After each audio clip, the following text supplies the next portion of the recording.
Happy Thursday, everybody. Welcome back to your new Midday Hang. Annie and Elsten are together with you on San Diego's #1 sports station, 97.3 The Fan. Annie Heilbrunn is here. I'm Craig Elsten. Braden Soprenet. We're all gathered in our Odyssey studios overlooking Murphy Canyon, sun shining down on San Diego. Annie and I just did the transition, went from the live roundtable down the hall, made the arduous 75-foot walk from one studio to the next, but then you got to get all the computers on. You got to do this. You got to do that. So we're almost here. But Annie, welcome back. How are you? I'm doing great. How are you guys? Wonderful, outstanding. Would have been thrilled to get a run or a win.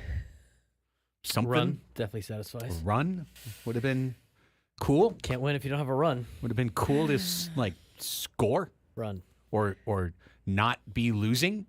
Notice we didn't say runs. We said run. Yeah, like a run. Well, they needed at least two. At least two. Yeah. One would have been cool. Well, one would have been cool, right? Yeah. You know, we don't ask for much. At least one run would be kind of nice. You know, it's one thing to lose. It's another thing to lose 4 in a row. It's another thing to drop 2 home games in the Vetter Cup.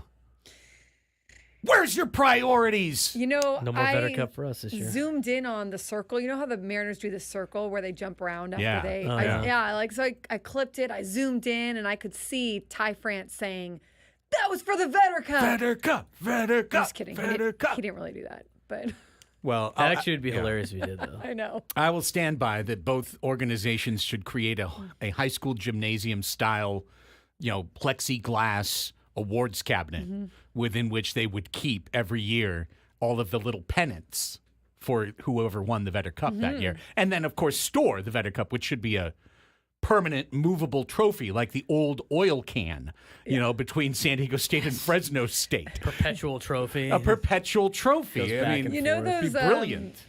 carts that they have in copy rooms, like those industrial looking carts, like they should just wheel it out on Yes, that. they should. And they should take it irrationally seriously for Maybe. a very, very brief period of time. Maybe that was the problem, is that I think there it is weren't a enough problem. people in the clubhouse that understood the Vetter Cup and understood the importance, right?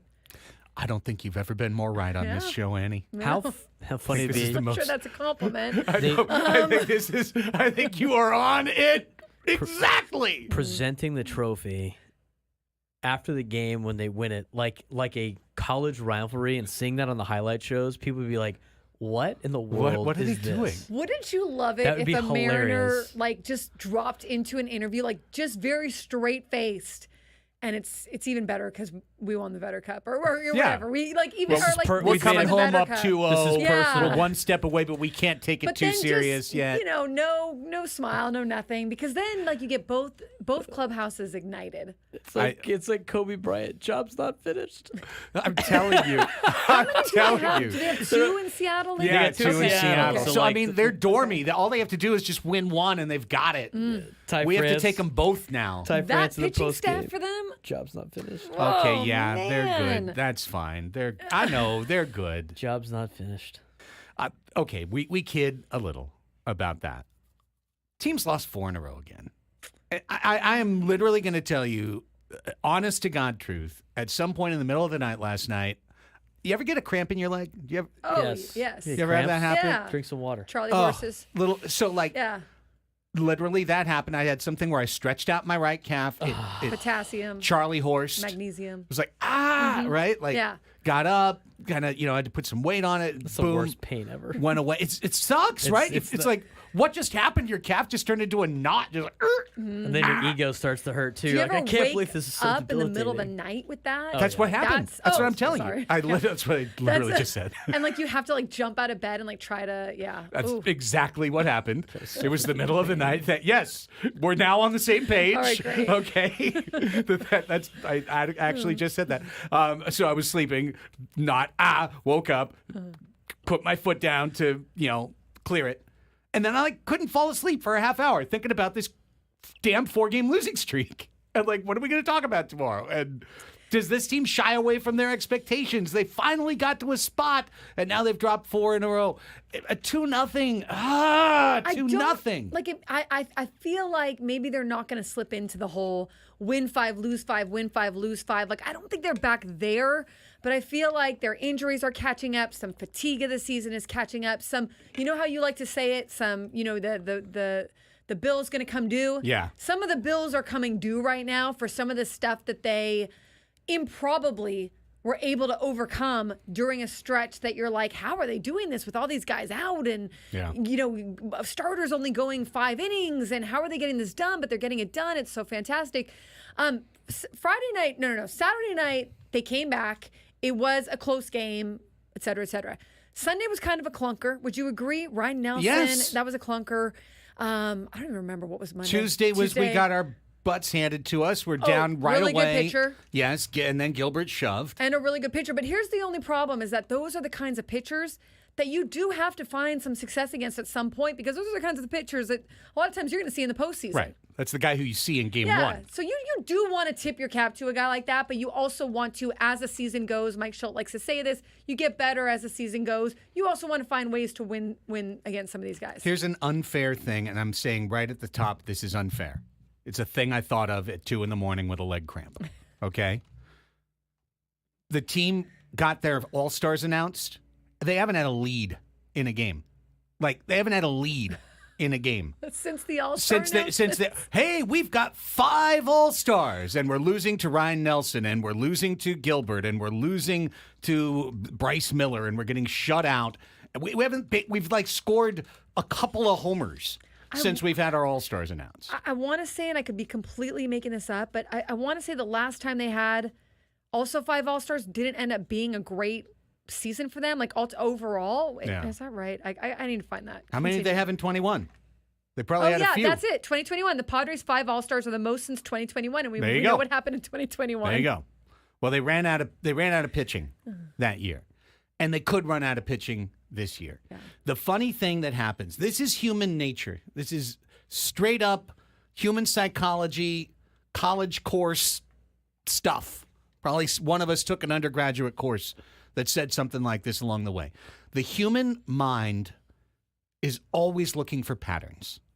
It's always looking for patterns. It's one of the things we've developed to evolve and to stay alive as a species for however many millions of years, is that we look for patterns, things that to avoid, such as, I touched this and now my hand hurts. I got to stop doing that, right? To get back to caveman levels. But in the baseball season, we're always looking for patterns. We're always looking for something that we can hang our hat on. We're looking for something that we believe will never change. It's human nature to look at what you're seeing now, recognize a pattern, and believe that pattern will continue until the end of the page, so to speak. And trying to solve it. We're always trying to solve it. Yes. And it's not really solvable sometimes. It's not. It's the ebb and flow of a season. So here's the point I'm driving at. Has this season been a roller coaster to date? 100%. Absolutely. It has been a roller coaster to date. What's happened so far this year is that every time the team has had any period of success, they've immediately followed it up, not with a period of struggle, but with a losing streak. Not just like, and then we dropped a couple series and we had 2 weeks where we lost all 4 series, but it was 1-2 each time. No, it's lose games in a row. 5-1, 0-5, 5-1, 0-5, 12-3, 0-4. So you look at the losing streaks for the season. This is another thing I did today. I just started to make hash marks. What date was that from? It was May something, right? Yeah, it's basically the last month. Yeah. Okay. The Padres have had 5 3-game winning streaks this year. Huzzah! They've had 2 4-game winning streaks this year. They've had a 5-game winning streak this year. They've had 2 3-game losing streaks this year. They are on a 4-game losing streak active, and they've had 3 5-game losing streaks this year. So you just start to look at how, obviously, we look at it, we seek a pattern, and the pattern our mind will seek is this team is 500. This team will go up and then down. And when they go down, they'll go up. And when they go up, they'll go down again. And it's completely reasonable. It's human nature to have looked at the first 96 games and said to yourself, so shall be the final 66 games. But in reality, the roller coaster track that we've been on, there's a whole part of it that's yet to be laid. So we cannot, as a group, and I know I pray the organization would never do this, we cannot rest on the laurels of believing that because the team has lost 4 in a row, they therefore will go beat the Braves this weekend, because as what goes down must come up. I've ridden the roller coaster. Certainly that could happen. Certainly we hope that will happen. But also, they could lose to the Braves, and they could come out at the All-Star break and go to Cleveland and struggle. And then they've got Washington on the road, and they've got Baltimore on the road, and they've got LA at home. This is a period of 13 games where you could also look at them going 3-10 and getting completely out of the race and literally sell at the deadline. This is a critical moment. And when I look at it and just go, uppy downy, and we're in a downy, and so we're okay, I don't feel that way. I feel like this team has, as you've said so many times, might have overplayed during the 12-3, and we might need to be nervous right now. Look, the 12-3, what I want to say there is, they earned all those wins, obviously. They did an excellent job. They overcame adversity during those spots. I'm just saying sometimes it can be hard to carry that on when the hole is still there, the deficiency is still there, where you're missing someone, or you are have your superstars on the IL, and at some point you do think that that's going to catch up with you at some point, and credit to the Padres for being able to withstand a stretch where you're going, wow, they're able to do this while they're missing Tatis and missing Joe and missing you and missing, so that is great. But then it also kind of is kind of normal-ish, I guess, to think, well, that can't, can that last forever? Can you withstand that kind of beating, I guess, to your roster? And how long can you do that? How long will that last? Because this is a hard game. Look, I know Manny says it all the time. I know everybody's paid to play in this league. It's hard for everyone. But it is hard you're not going to maintain consistency the entire year unless you are just like a juggernaut, right? Maybe you've got the Phillies, who more times than not, right? They've been able to overcome, and the Braves, the Dodgers, right? The Dodgers. Those teams have their losing packets, and then you look at the standings, you go, LA's 20 games over. The Braves are 12 games over. Yeah, they lost Acuna. Yeah, they lost Strider. They're 12 games over. We lose a couple guys, and we go, well, if we're 500, we're happy. The Yankees are 56-38. Am I wrong that they just went on a total they've been losing on a streak? Disgusting. Yeah, they lost 17 of the last 23, but still 56-38. Right. That's insane. But I also think you got to look at the last 2 months. They are very different than the first 2 months, or the first 3 months. The last 2 months, teams, fatigue can catch up to you, injuries can catch up to you, just all these kind of deficiencies might catch up to you, but also teams put their foot on the gas in the last 2 months sometimes, where they're like, okay, here we go. Everything gets turned up a notch. Everything just kind of gets heightened, for better or for worse sometimes, right? So the last few months, I think, just play differently in a guy's mind too, depending on how well or how poorly the team is doing. No longer are you fighting, by the All-Star break, you're kind of like, we're in it or we're not in it, unless you're in the National League, because everyone's in it, right? But a lot of times, you might be letting your foot up on the gas if you're an opposing team that knows you're not making it to the playoffs, and you're just sort of competing for yourself to get on another, roster at the end of the year, or to have decent numbers or whatever. But you also might be trying to spoil. Look at what the Padres did last year, spoiling in September and whatnot, trying to have that final push so you go into the break not feeling poorly about yourselves. What I'm trying to say is that mentally, the last few months of the season play out differently than the first few months. I agree. And each time this is not by no means the first time that we have looked at this team and seen a combination of them struggling, stumbling in the standings, and facing a uniquely difficult schedule. It's happened multiple times this year. We looked at a stretch in April where this team, 2 games under 500, was going to play Chicago, at the Dodgers, at Milwaukee. We went, holy cow, you're facing 3 really good teams in a row. They got out of that stretch. They ended it with a winning record, 11-10. We went, oh, man, this team is struggling, and now you got to go to Arizona, Chicago, and come home to L.A. I remember this. These were red alert moments. These were when we set red alerts.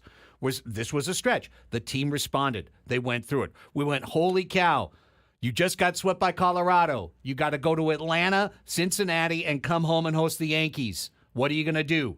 They got through it. They finished that 500. And here's, right? We're playing the Phillies and the Brewers and then the Nationals, and we did it. Yeah, absolutely. The only thing that I think maybe is the part of an unknown here is, like, say they lose to the Braves, okay? Again, disappointing, sure. Not the end of the world in this year's wild card race where, everybody's sort of in it. It's not going to kill the Padres if they lose. I don't think they're going to get swept by the Braves, but say they lose the series or something. Is there something to, hey, and I know Tyler's saying this in the chat, now you get a few days to get healthy. You get a few days for everybody to get off their feet, to get, except for the all-star guys, but hopefully they take it a little bit easy. And then maybe you're getting some guys back. So hopefully. Maybe that sets you up for a good run out of the gate. Yeah.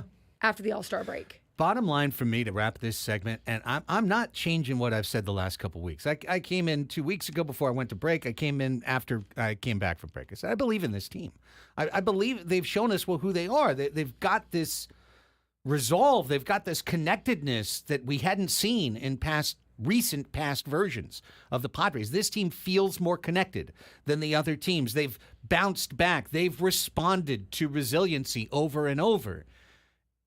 And it's so damn frustrating to see them then lose 4 in a row again, lose 5 in a row again. All these concentrated packets of losing that just take away weeks of effort. You worked 3 weeks on this beautiful sandcastle, and the wave comes in and knocks it down. And then you're like, oh, I guess I have to rebuild the whole dang thing again. And that could really be them coming out of the All-Star break, staring at a 9-game road trip right into the Dodgers and going, we have to rebuild the whole thing again. I believe in this team. I believe that their pitching will take them as far as they're going to go.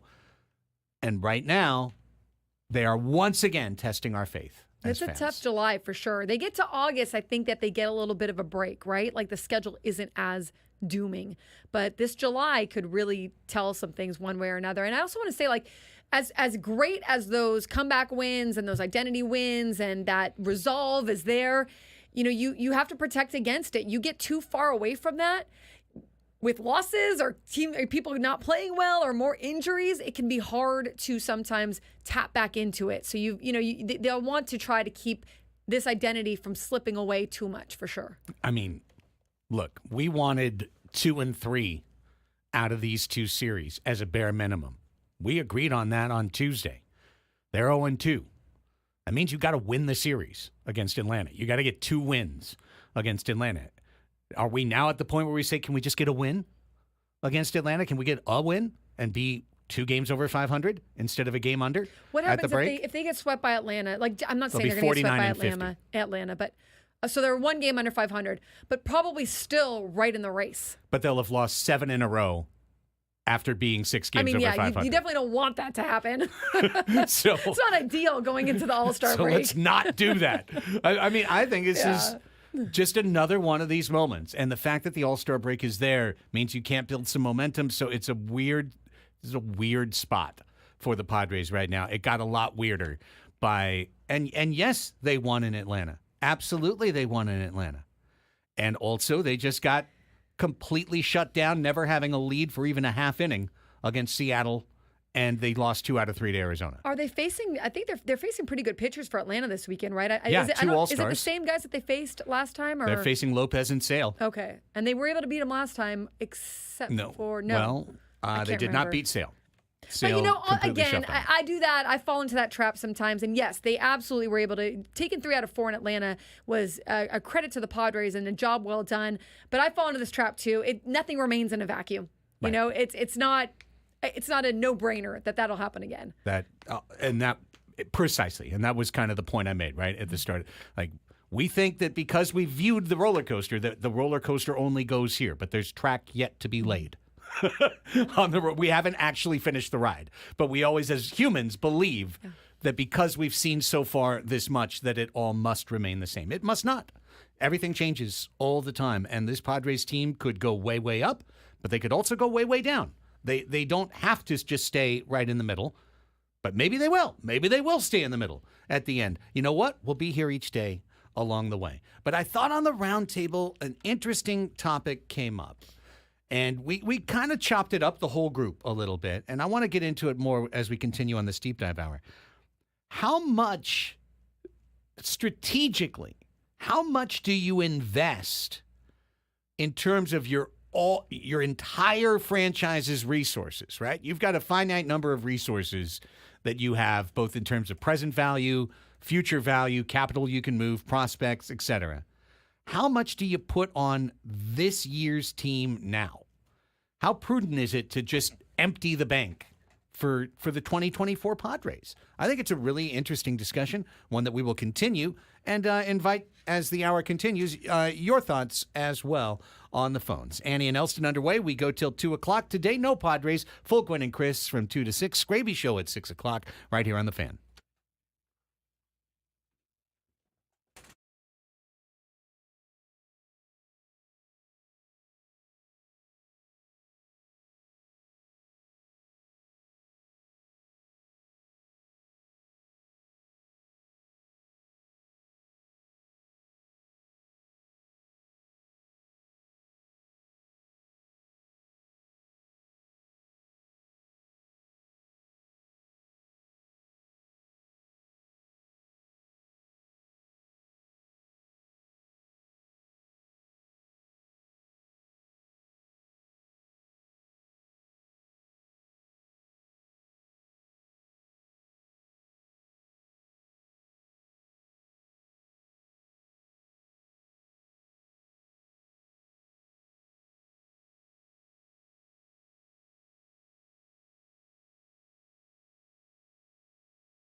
11:27, Annie and Elsten, Padres Deep Dive Hour underway.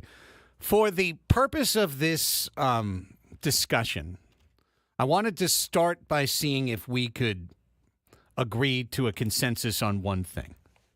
I don't know if you guys will agree with this or not, but I'll present it.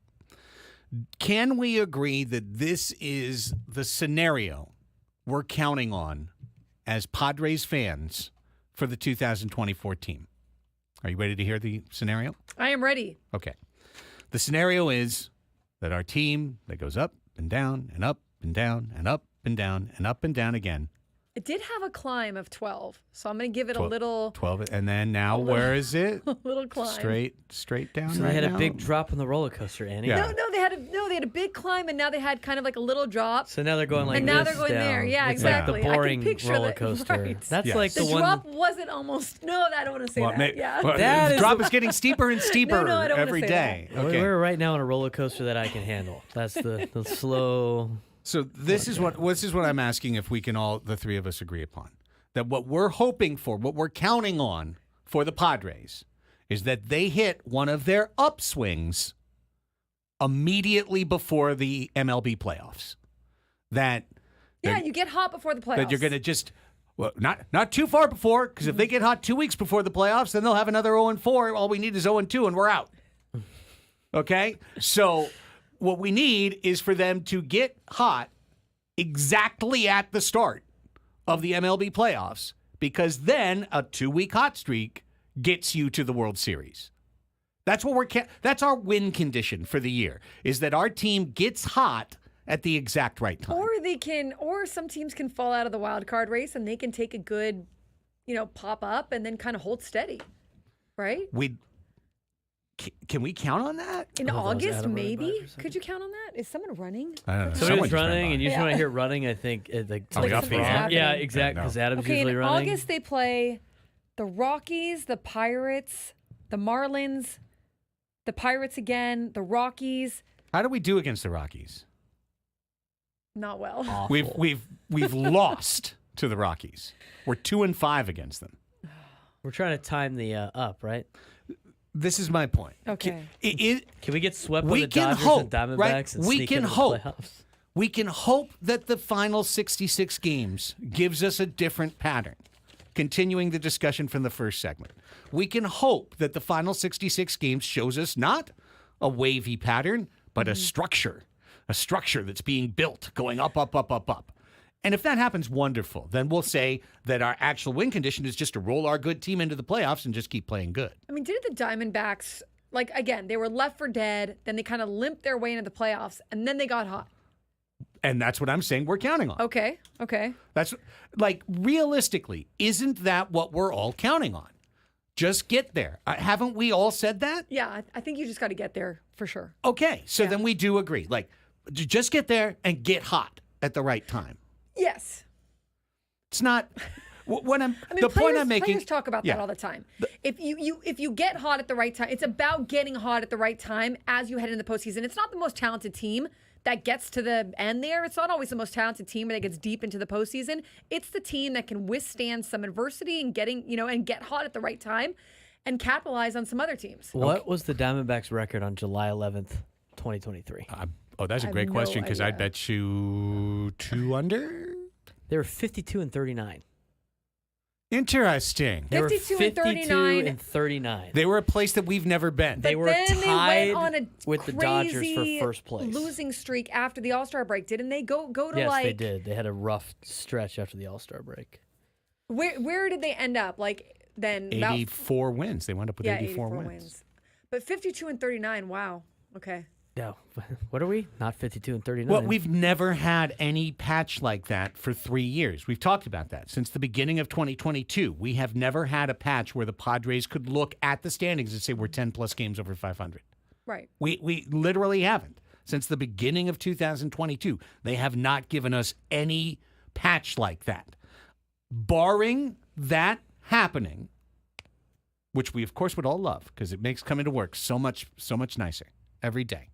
Barring that happening. Them making it easy for us. Making it easy. Win, win, win, no matter what. Just play that song. We'll just do that. Barring that, What we're really counting on is a lucky streak. We're counting on getting hot at the right time, another team making a mistake. Yeah. The dominoes falling in the right direction, and then you look up and you've won the National League pennant. That's what happened with the Phillies a couple years ago. They got hot. That's what happened with the Diamondbacks last year. But they got hot. It is hard. Like, the hard part about that, if you're not taking a big lead at any point, right? Or getting close to the playoffs, you're fighting for your life till the end there, and you're dependent on other teams losing. And that is not the place you want to be in. You want to control your own destiny. Like right now, the Padres they're in the wild card. They're the last spot, but they're in it. But the second you slip under that, and you've got to hope for other teams to also fall, it's not the best place to be in. So with this as an agreed upon background, we can discuss it more in the next segment as well, and even open up the lines at 833-288-0973. If we can agree that this is the picture we're looking at, we're not saying that the Padres are like the best team in the National League, but they're just one starter away. Or that they're the best team in baseball. They're one of the 3 best teams in baseball, and they have a clear path to winning the championship as long as we get this one thing right, as long as Yu comes back, or as long as Tatis comes back and is healthy. No matter who comes back and how it happens, the way it's gone, we're thinking that we have to catch a wave at the end of the year, and that if we catch that wave, huzzah, we ride it to the shore. And if we don't, glug, glug, we'll come back, we'll get you next year. So why, in that world, the catch a wave world, why would we drain all our future resources to try and marginally increase our chance of catching the wave? What's if we're just trying to get hot, what's the difference between 1 win or 2 wins compared to having a farm system or not having a farm system? I think that they're not necessarily trying to, yes, you want to catch the wave for this season, right? You're focused on this season. You need guys that can help you this season. But I think AJ Preller sees it as, if they're controllable and you have them for the next few seasons, they're going to help you there as well. Like, if you get Garrett Crochet, you need him to help you this season. You can't just get him and be like, oh, sorry, put you on a shelf for next year. Unless you're out of it and for some reason you're, able to still trade for him or whatever. But you see him as part of your future for this window that, however long, we all have probably differing opinions on the window. Now, I think you see it as, but if you have a good farm system, they're going to replenish this window, and this window is going to end up being bigger. But you extend the window. But I don't know that that's the case. Isn't that kind of under the presumption that they're all going to be kind of like Jackson Merrill? And I don't know that they are. Not all. Your best.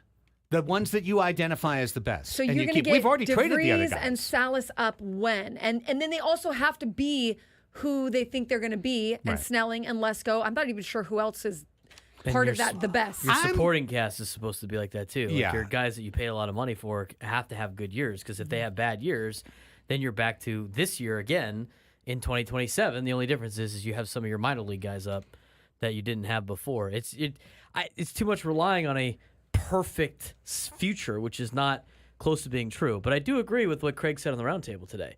There is nobody out there that I'm willing to give Salas or DeVries up for on the market. I don't think you blow it all up either. I think you can maybe trade 1 of the 4, maybe, you know what I mean? But I don't know that you blow it all up. But you're right, Braden. What are you getting back in return? There's nobody out there that's worth a Salas or a DeVries. That's it. That is my position. This is my position. Crochet. No chance. The only guy I've given up for those 2 guys, it would be Shohei Ohtani. That's about it, to be honest with you. I wouldn't even give them up for Juan Soto. I think a Lesko or a Snelling you could maybe do. Oh, yeah. Well, and you might have to if something happens along the way.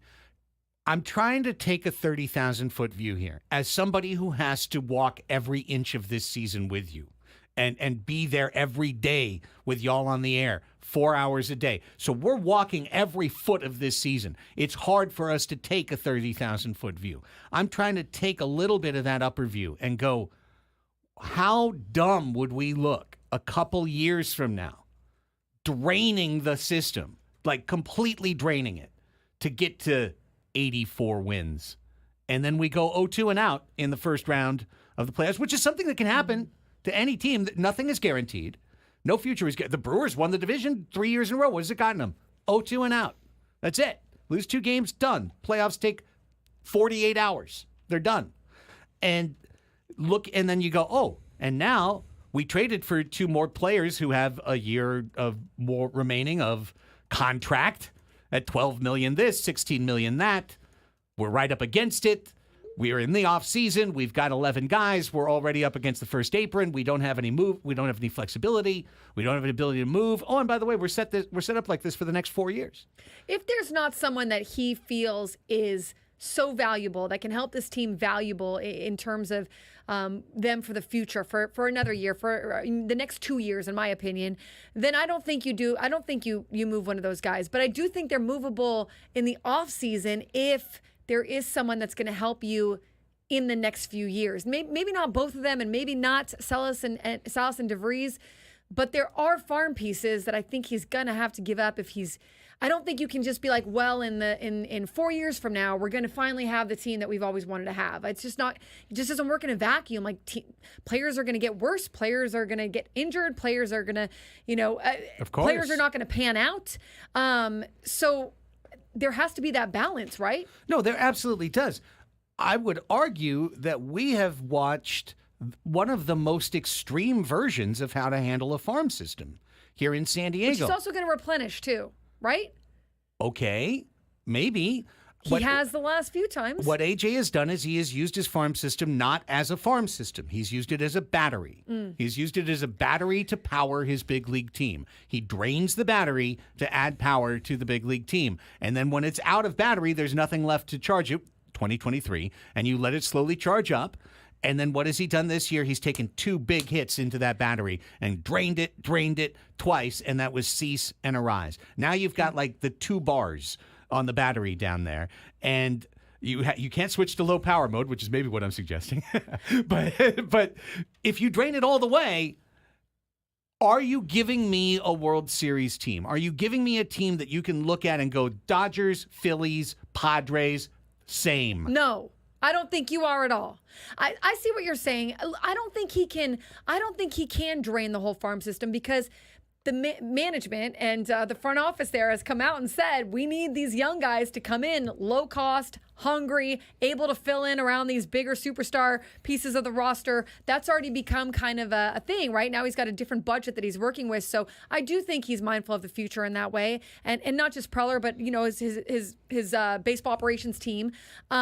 But yeah, no, I don't think so. If you were to say, like, let's trade them all and let's get what's the best thing on the market, I don't think that makes you a World Series team. I know it's not popular for talk radio. I get it. I really do. I mean, it'd be very easy just to come in here and go, I don't care. Prospects stink. Trade them all.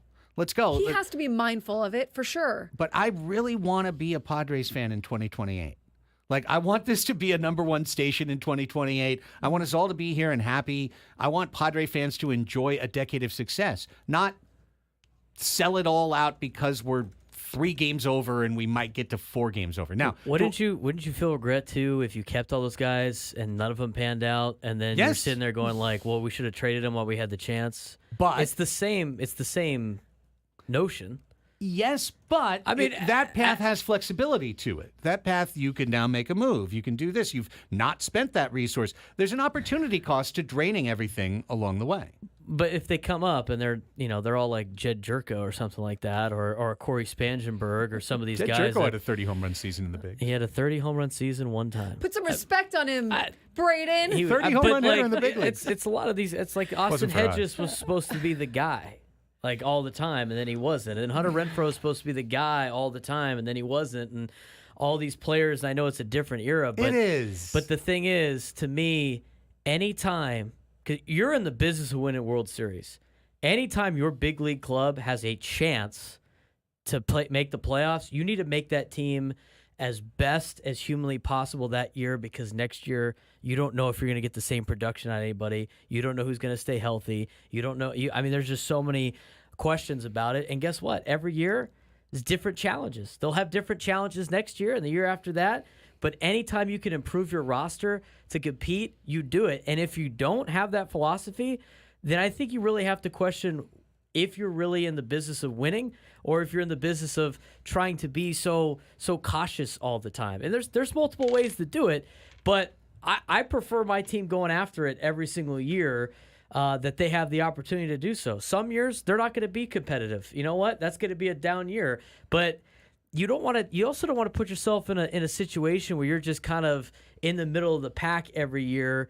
And not going after it. And it just seems like you're going to be in purgatory for the remainder of time. And we do have to take a break. Yeah, we do. We have to take a break. So let's take a break and let's come.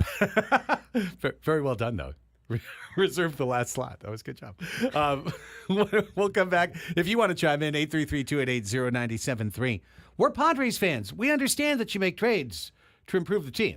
I'm saying I don't know that you have to zero out for the 2024 Padres. I think he has to do both now. I think you need to define what trading the farm consists of when we come back. He's got to get creative, and that's one of his best traits. Sure. Can we also score a run? Annie and Elsten on the Fan.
We literally just turned the mics off. We didn't stop talking the whole time.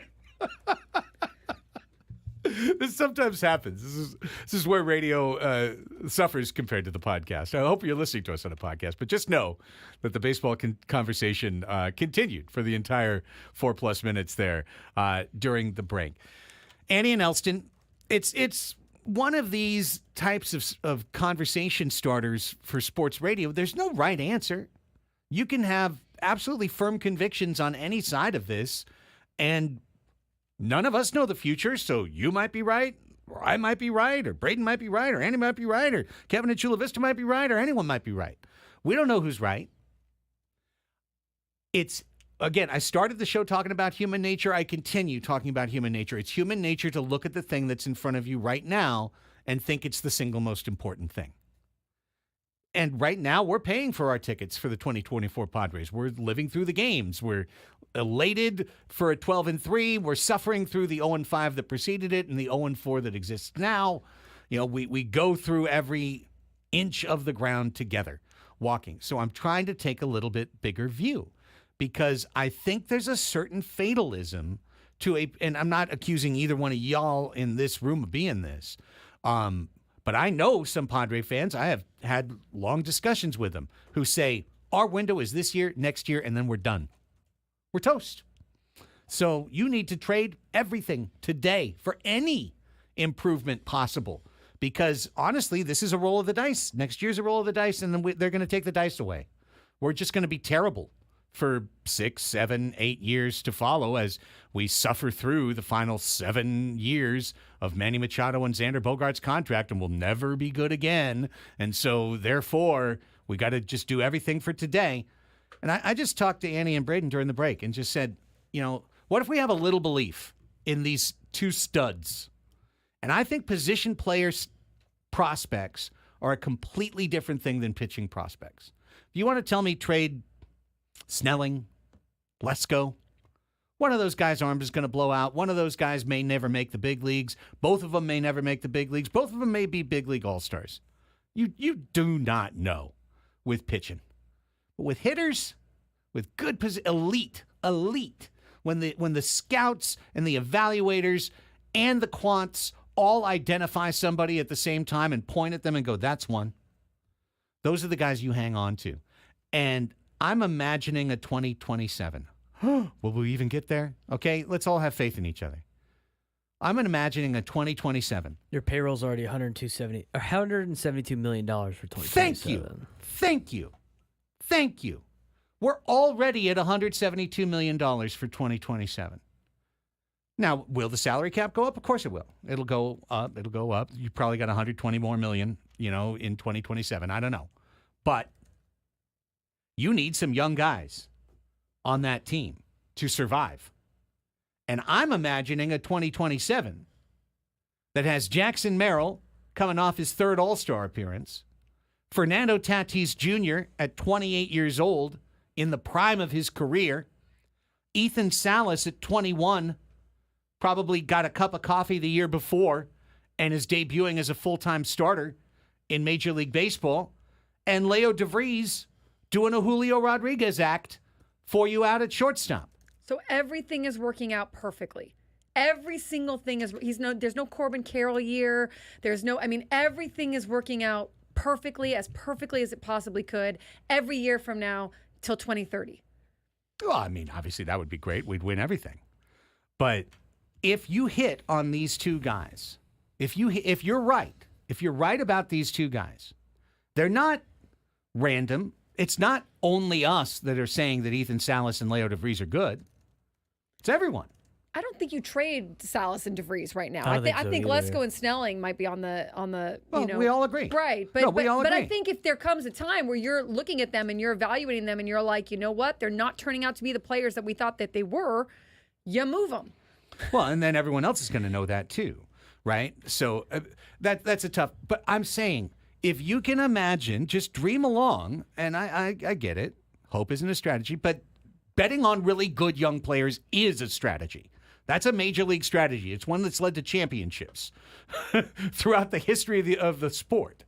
and you've got an electric young DeVries, you've got Salas at 21 starting his big league catching career, you've got prime of your career Tatis, and you've got ascendant Merrill, who would be 24? 24? Mm-hmm.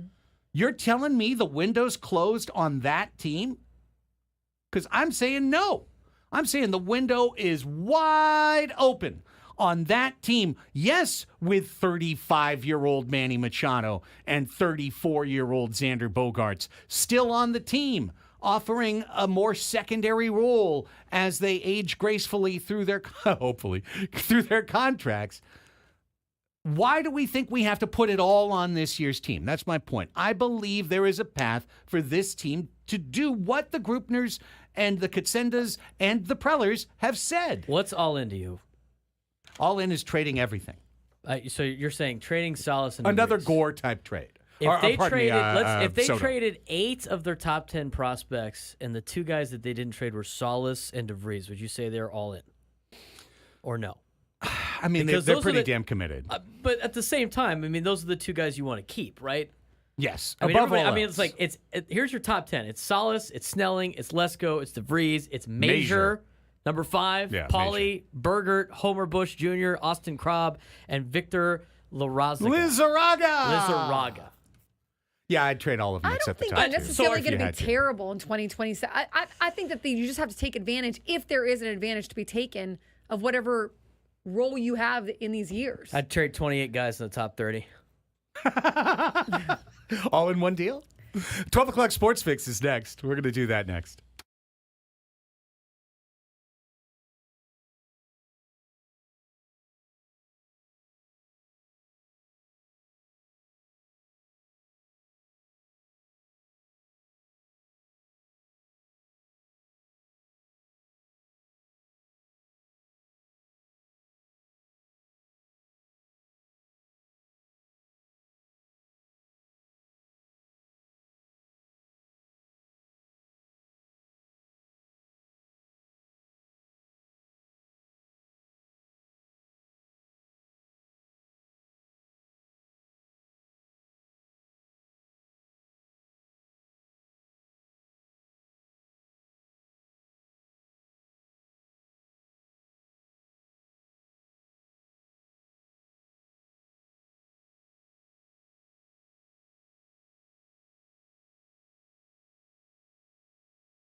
Lunch hour on Thursday, 12 o'clock has arrived. Your midday hang is rolling. It's Annie and Elsten here with you on San Diego's #1 sports station, 97.3 The Fan. Welcome back, everyone, with Annie Halburn and Braden Suprenant. I'm Craig Elsten. In our Odyssey studios, we're looking out over Murphy Canyon, where it seems like a little bit of a gray pall. A little bit. Yeah, just got a little cloudy all of a sudden. Drop the temp down a little bit. I see 75 on the computer. I don't know if that's right, though, the weather. Oh, it could be a little humid. Ooh, Definitely humid. Yeah, a little humid, which is also known as humid. Yes. Just in case someone's tuning in for the first time ever right there. Carl's good instead of Carl's bad. Oh, my goodness. Well, however it is, one thing is for sure. All the sports news of the day is about to come your way right now.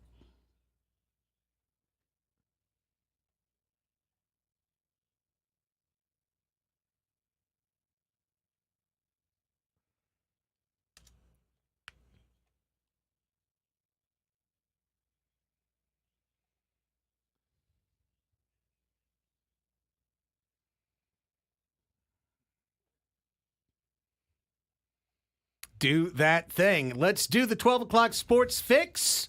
Let's get you all the news from local to regional to national and involving all of our local teams. And we started off with Annie on the baseball beat. All right, let's go to Chicago, where the Cubs signed veteran outfielder and old friend Trace Thompson to a minor league contract yesterday afternoon. Thompson, 33 years old, was cut loose by the Mets earlier this month after spending 62 games with their AAA club in Syracuse. Dodgers pitcher Walker Buehler had a 5.84 ERA in 8 starts this season in his return from a second Tommy John surgery and flexor tendon repair. Then he went on the IL back in June with a hip injury. Well, he's trying to correct his issues by working out at Cressy Sports Performance, no relation to Bobby Cressy, but Cressy Sports Performance in Florida. Bill Plunkett of the Orange County Register writes that there's no timetable for his return, but what's interesting here is he's left the Dodgers facilities and organization in the minor leagues trying to rehab and go over to Florida to work with his own guys to try to get himself right again. So we'll see what happens. The Dodgers say that they are supporting his decision to work at an outside facility to, quote, get right. The Blue Jays are 42-50, 8.5 games out of a wild card spot. Mark Feinstein of MLB.com wrote last night that the Jays have indicated to other teams that they're willing to move impending free agents. He reports that Toronto is still disinterested in dealing players who are under team control beyond the season, and that the Toronto front office said they'll still hold on to players if they make a dramatic turnaround in the next couple weeks. But Feinstein noted that the Jays are prepared to sell if they don't reverse course quickly. The Home Run Derby participants are in, and it is Pete Alonso, Alec Boehm, Adolis Garcia, Gunnar Henderson, Teoscar Hernandez, Marcelo Zuna, Jose Ramirez, and Bobby Witt Jr. And I don't know if you guys saw yesterday, Max Scherzer was on Foul Territory talking about how he won't waive his no trade clause. Now, I don't know if he's just saying that to say that, but he was like, it's not even on the table because we're going to play better. The Rangers are going to play better. I'm not going to waive it. We're going to play better. We'll see what happens. I mean, that could be his July 11th stance. That's right. Yeah. His July 30th stance, maybe a little different. Padres have an off day today. They take on the Atlanta Braves for a 3-game set starting tomorrow at Petco Park and then head right into the All-Star break. Let's switch from the news of the game to the scores of the game. Here's Baseball Scoreboard with Braden. We got 4 scores for you. 4 scored 7 years ago. Our Fowlers. Okay. Whoa. Reds beat the It is July. Reds leading the Rockies 4-1. You know, like the Gettysburg Address. Reds lead the Rockies 4-1 in the top half of the 7th inning. New York Mets are blanking the Nationals 5-0 top 7. Kenzie Gore 4 shutout innings and then gave up a bases clearing double in the 5th. See the 5 spot for the Mets. Former Padre Phil Maton pitching for the New York Mets as of right now. End of 6, it's the Tigers 10 and the Guardians 1 in Detroit. Pirates and Brewers scoreless in the top half of the 4th inning. Games going on today. Toronto's in San Francisco. Dodgers and Phillies will wrap up their series in Philadelphia. Cubs are in Baltimore to try to sweep the Baltimore Orioles. Yankees and Rays, A's and Red Sox, Marlins down in Houston, Mariners at the Big A, and the Braves in the desert to take on the Diamondbacks before making the quick trip over to San Diego for a weekend series against the Padres, which will finish up the ceremonial first half of the Major League Baseball season. That'll do it for me until we get some NFL and college football news. Until then, here's Craig Elsten with soccer. Soccer news. It's the soccer news that every U.S. fan could use. Greg Berhalter out. Berhalter out. He's done as the head coach of the U.S. men's national team. The move announced yesterday by the U.S. Soccer Federation. Why he was brought back after the World Cup, that will remain an enduring mystery forevermore. Nonetheless, a first-round exit in Copa America was the last straw. The search for the coach to lead the USMNT into the World Cup begins anew. Their next time playing will be in September, a couple of friendlies. So they'll have a coach between now and then. And we'll hear all the names from Jurgen Klopp to anyone else. It is important to note, or at least interesting to note, that the U.S. Soccer Federation has linked the salaries of their men's and women's head coaches. So if they went out and wanted to spend $14 million on Jurgen Klopp, for example, Emma Hayes would be like, hello. Hi, and my $12 million extra? Gimme. So it does create a wrinkle in the situation. I don't know if it's a good wrinkle or a bad wrinkle. It's a wrinkle in the situation. Yesterday at Copa America, Colombia punched their ticket into the final with a win over Uruguay. I'm so clever saying punch. In the stands. Because, see, then there was a fight in the stands with Colombia players going into the stands, channeling Ron Artest. Malice in the Palace. Battling Uruguayan fans. Lamar Odom not believed to be in attendance. Nonetheless, that did happen, and it'll be Colombia and Argentina Sunday in the final. The Euro final is set as well. It's England and Spain. England gets past Netherlands 2-1 to reach the Euros final. Sunday is going to be a banger in the world of international soccer. Lastly, the NWSL announced on Wednesday that they conducted an investigation earlier this year into San Diego Wave FC's front office using an independent third party and found no violation of league policies. A statement from supporter group the San Diego Sirens indicated that investigation took place between February and April of this season. We'll have more on that story coming up in our next segment. Right now, back to Braden for the latest involving that oblong thing, the American football. American football, as opposed to soccer from the where association. There's fights in the stand. Where is the security? What is happening in We're actually soccer playing that the they've got to United go States, up there and defend their families that are getting beers thrown at them from other fans? Come on. They're wearing red jackets. Elite. They were not elite. Well, they could be last doing some night. other things based on what elite security has done in the past. Oh, easy. Whoa, hey. I remember that guy. Okay, did you see the celebration for the Dodgers? Speaking of that, No, what this- the elite guy did. This should have been in your baseball report. I got to find it. Let me All right, find it. well, I'll come back to All it. right, sounds good. The Modesto Nuts we should touch on too. But Yeah, Go ahead. what the heck? Okay. Easy. But wait, yeah, now Pause. What's going Pause. on, Annie? We got off the rails. we're all... We Wow. got the elite guy, and we need to touch on the nuts. Pause. Well, Is it speaking safe? of the elite Pause. guy and the nuts, Bill Belichick has added a second media job for his upcoming season. Oh, man. No, it is not a job with his new girlfriend. The CW network announced Thursday that Belichick will be one of the analysts on Inside the NFL. Belichick, who coached the New England Patriots to 6 Super Bowl titles during his 24 years at the helm, will also appear on the Manning Cast during ESPN's I can't Monday wait to Night not watch. Football. Belichick also joined the Pat McAfee show for its NFL draft coverage in April and is scheduled to appear weekly on the show during the NFL season. Belichick joins Ryan Clark, Chad Johnson, and Chris Long. Johnson and Long each played one season for Belichick in New England.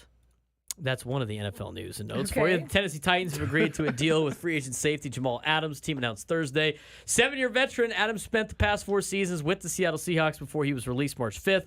Tennessee currently has Amani Hooker and Elijah Molden listed as their starting safeties. Adams will compete for one of the starting spots when he comes to camp on July 23rd. That's it for the NFL. We do have some interesting rumors in college football circling around. Everything is related to college football. Will Tim obviously. Tebow be coming back like we talked about yesterday? No. Well, it's funny. I've had a conversation about that with all the coaching staff because they tuned into that segment yesterday. But Oh, I want to hear that later. oh, that's Okay. great. Florida State is in the middle of a war against the ACC where multiple shots have been fired from Tallahassee, Florida, and Charlotte, North Carolina over the past few months. That has the rumor mill hotter than ever, with the Seminoles having an opportunity in front of them to secure their future with another conference. The obvious destinations are the Big Ten or SEC, which the ever-growing gap in television revenue. However, could there be another path for Florida State that puts the program in a different Power 4 conference? While speaking on a show with Big 12 reporter John Kurtz, Yahoo Sports' Ross Dellinger revealed that he thinks the conference has had preliminary discussions, the Big 12 has, with Florida State and Clemson. The Tigers are also involved in separate lawsuits against the ACC. That's going to get messy. As of the latest court rulings, the court that is deciding these these lawsuits have now announced that the ESPN has to make their contract with the ACC public to Florida State and Clemson. So they look over for this continuing lawsuit as they try to sue themselves out of the ACC because they're not happy. Again, the rumor is, according to Yahoo Sports' Ross Dellinger, that he thinks the Big 12 has had preliminary discussions with Florida State and Clemson. As a Big 12 fan, this is great. I love this. As a college football fan, this is going to get really messy. Very quickly, for the Sports Association yesterday, Kimya Massey, who is the new athletic director for USD, was the guest speaker and talked a lot about this and what their challenges are facing NIL. But what a cool, a good addition to USD. Real solid, real interested in the community, played baseball, 4-year letterman for the Michigan, for the Spartans. Michigan State. Yeah, Michigan State. And don't confuse that. Yeah, no, sorry, Jake Cronenworth.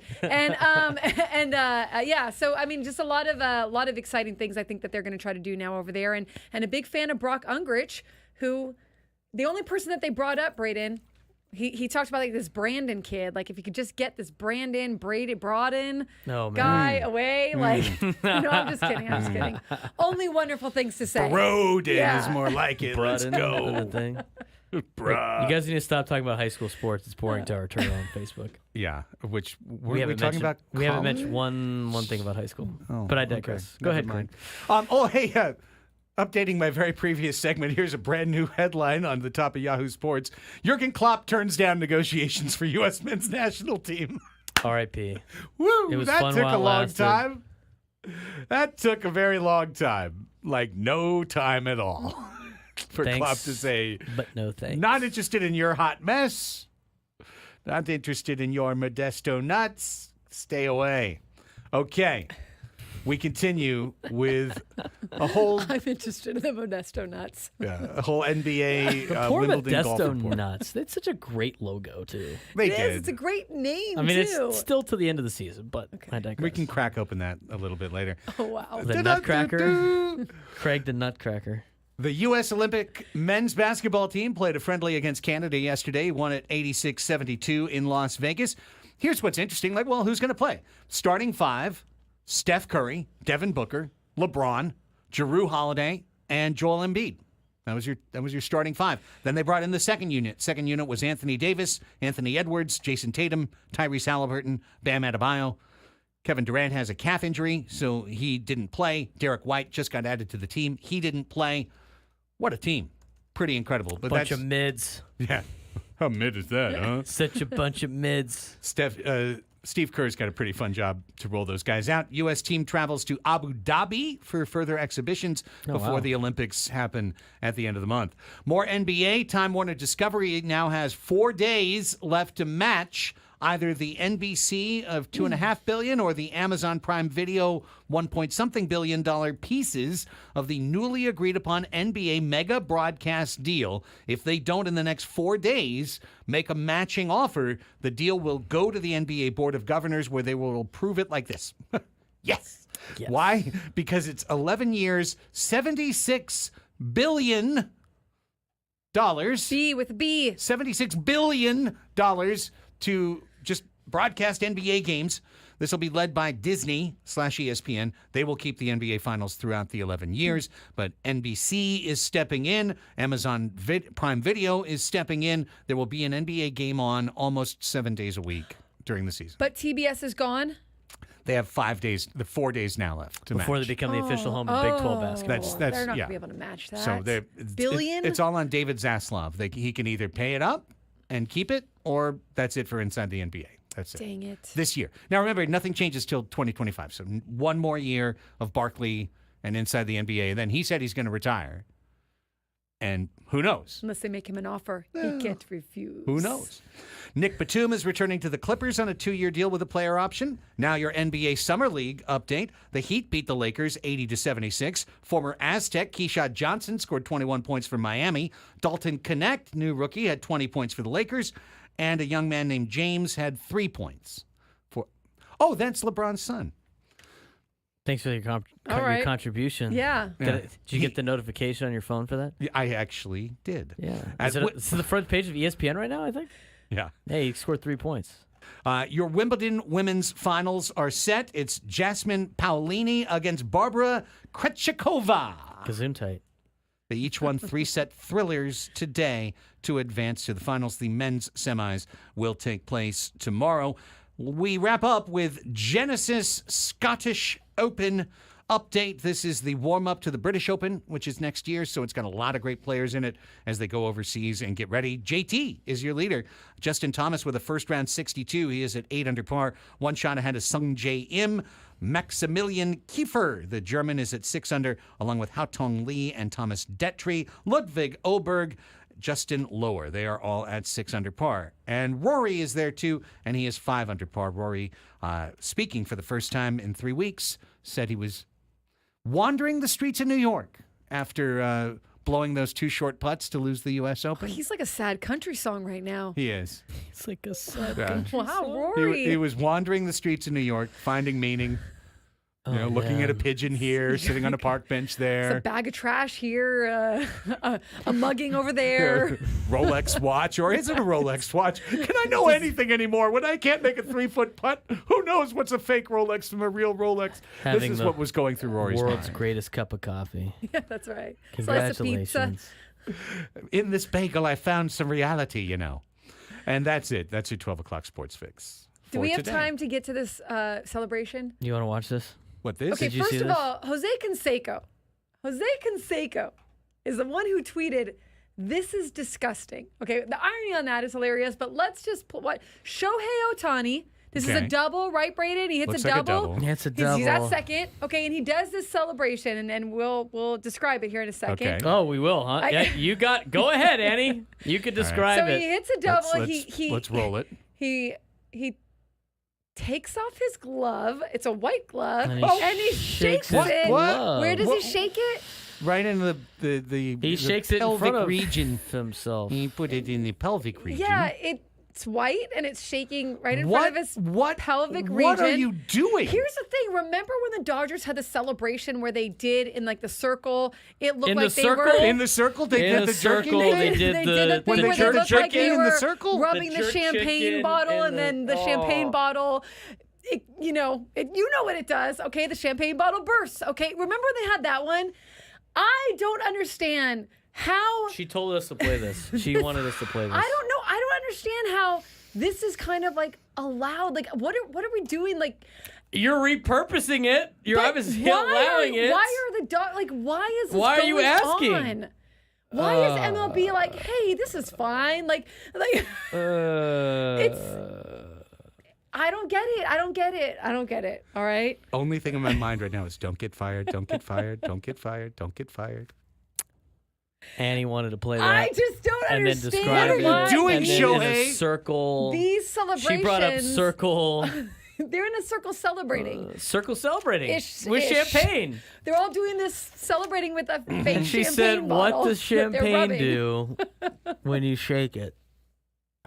I just don't get it. I just don't get it, Dodgers. Like, And are it we trying to be explodes. edgy? Like, are we trying to be like, there is a place for those celebrations. I'm not sure it's in front of all the kids and like on the Champagne baseball field. with the side of jerk chicken, Why? blending cultures. Why? Why? But it's their thing. It's like their thing, Well, you thanks, know? thanks, Annie. Now Adams Got us in trouble. just scheduled a show meeting, and it's for 12:21. Doggone it. It's It time just to go showed to up on my break. Google calendar. Show meeting 12:21. It's time to go to break. Mandatory Do we need to see attendance. this again? No. Yeah, I want to see it again. Shohei, what? Shohei, don't let them Don't- do this to no, you. no. Don't do it. No. Alrighty. People listening are like, what is going on? Maybe he just had to shake some dirt off of his glove. Shake you it know? off. Shake it off. off. Maybe it's a Shake it Taylor off. Swift reference. Shake it off. Shake Maybe it they're all off Swifties. until the dirt falls off of it. Okay. We're going to talk about something different, and we're going to use these 5 minutes as a cooling off period next on The Fan.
Baseball coverage on 97.3 The Fan is presented by T-Mobile. Switch to T-Mobile, where you can get tons of benefits and still save on every plan versus AT&T and Verizon. Use their savings calculator. Find out how. Go to T-Mobile.com/switch. Like we switched the feed on YouTube. And we're going to switch topics. Switch gears. Time to switch gears. But don't forget, you can jump back to find something crazy that happened from earlier with the Odyssey app. It lets you jump back to find the moments you missed on 97.3 The Fan. So download the free Odyssey app, search 97.3 The Fan, tap earlier today to get started. Don't blow it. That's why the Dodgers are so good at spitting on balls outside the zone. Spitting on that thing. When A.J. Hawk tackles Tua Tagovailoa. That would be a Hawk Tua. That would be. Anthony in the chat says he was just really jacked to get that double. I guess he was. He was jacked. Elisa, Adam really did come in. It was not about it was not about the segment. It was actually about something more serious. Yes. It was. An explosive topic. Okay. All right. I'm just reading the chat. Right? Yeah. And now for something completely different. Time to change gears. Okay. So last time you were here, Annie, on Tuesday, we talked about this. Hello. I had the Masters going to play, but the thing was off. Just change topics. Yeah, there you go. Just Palate cleanser. there it is. There it is, yeah. A little bit of parsley, audio parsley. clean everything out. Where's Clean my your mind ginger out. at? Oh, ginger's a perfect choice. I love ginger. So the last 2 weeks, as we talked about Tuesday, Annie, were tough for the Wave, San Diego Wave FC. Right. Tough for the team. First being that on the field, the team is on a long winless streak. They've been shut out 3 matches in a row. They're out of playoff position.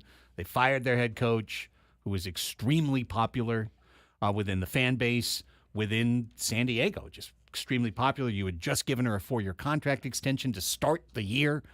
I always think, in fact, I will just state as an absolute sports truism, if you have given someone a multi-year contract and you have then released them in the first year of that contract, you have made a mistake.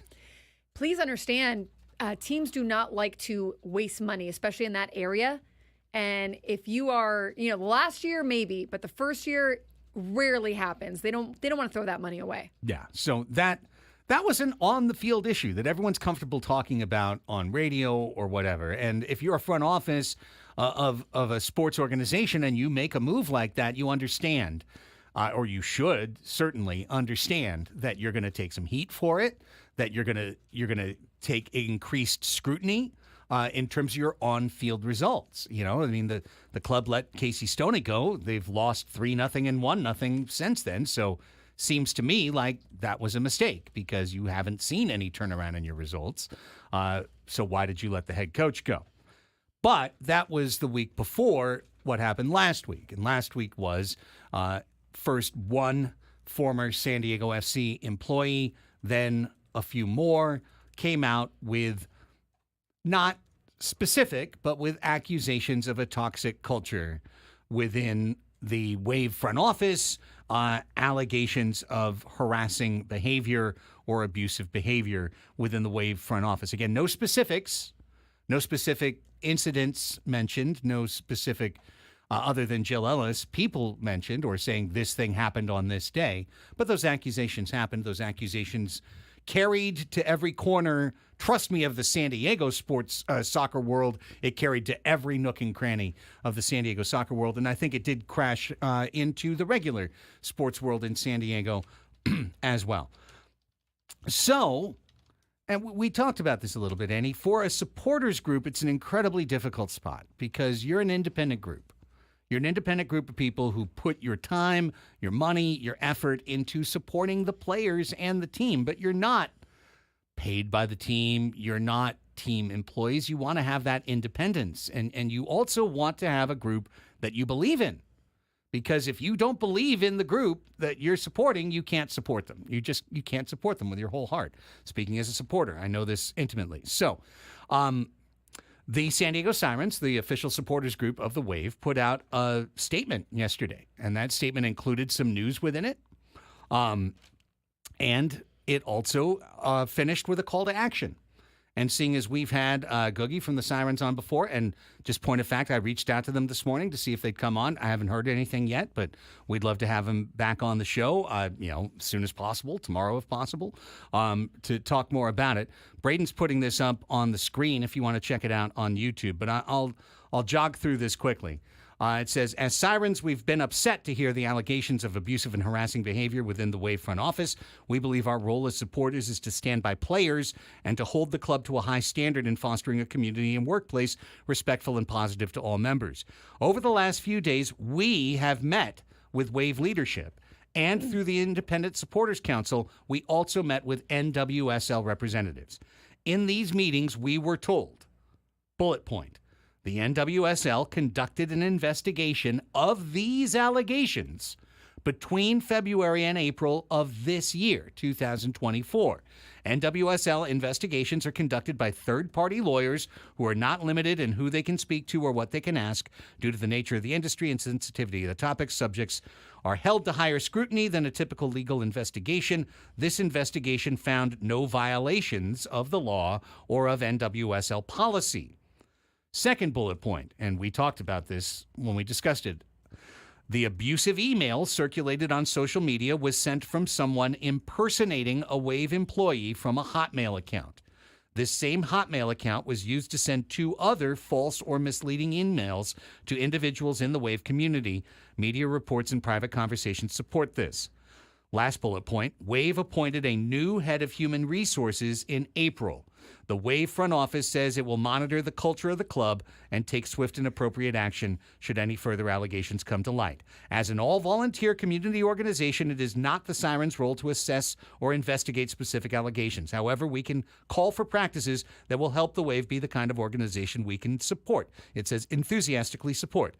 Point 1, we ask Wave FC to clarify or rescind their statement made on social media. Because remember, they came out pretty hard against Brittany Alvarado. And we're like, right, we may take legal action. Said former employees who raise allegations of abuse should not be threatened with legal action. Whether or not that was in the intention, the perception was harmful. Second point, we ask Wave FC to have an independent third-party audit of the working culture and share all results and recommendations. The legal bar of what's acceptable in a workplace is important but not sufficient. Lastly, we ask the NWSL to publicly share the conclusions of the investigation. The league has invested the allegations. Basically, let's have some sunlight on this. So those are revelations. Those are calls to action. Starting at the top, the fact that this actually took place this year. I had heard previously, kind of behind the scenes, Annie, that there was an investigation last year.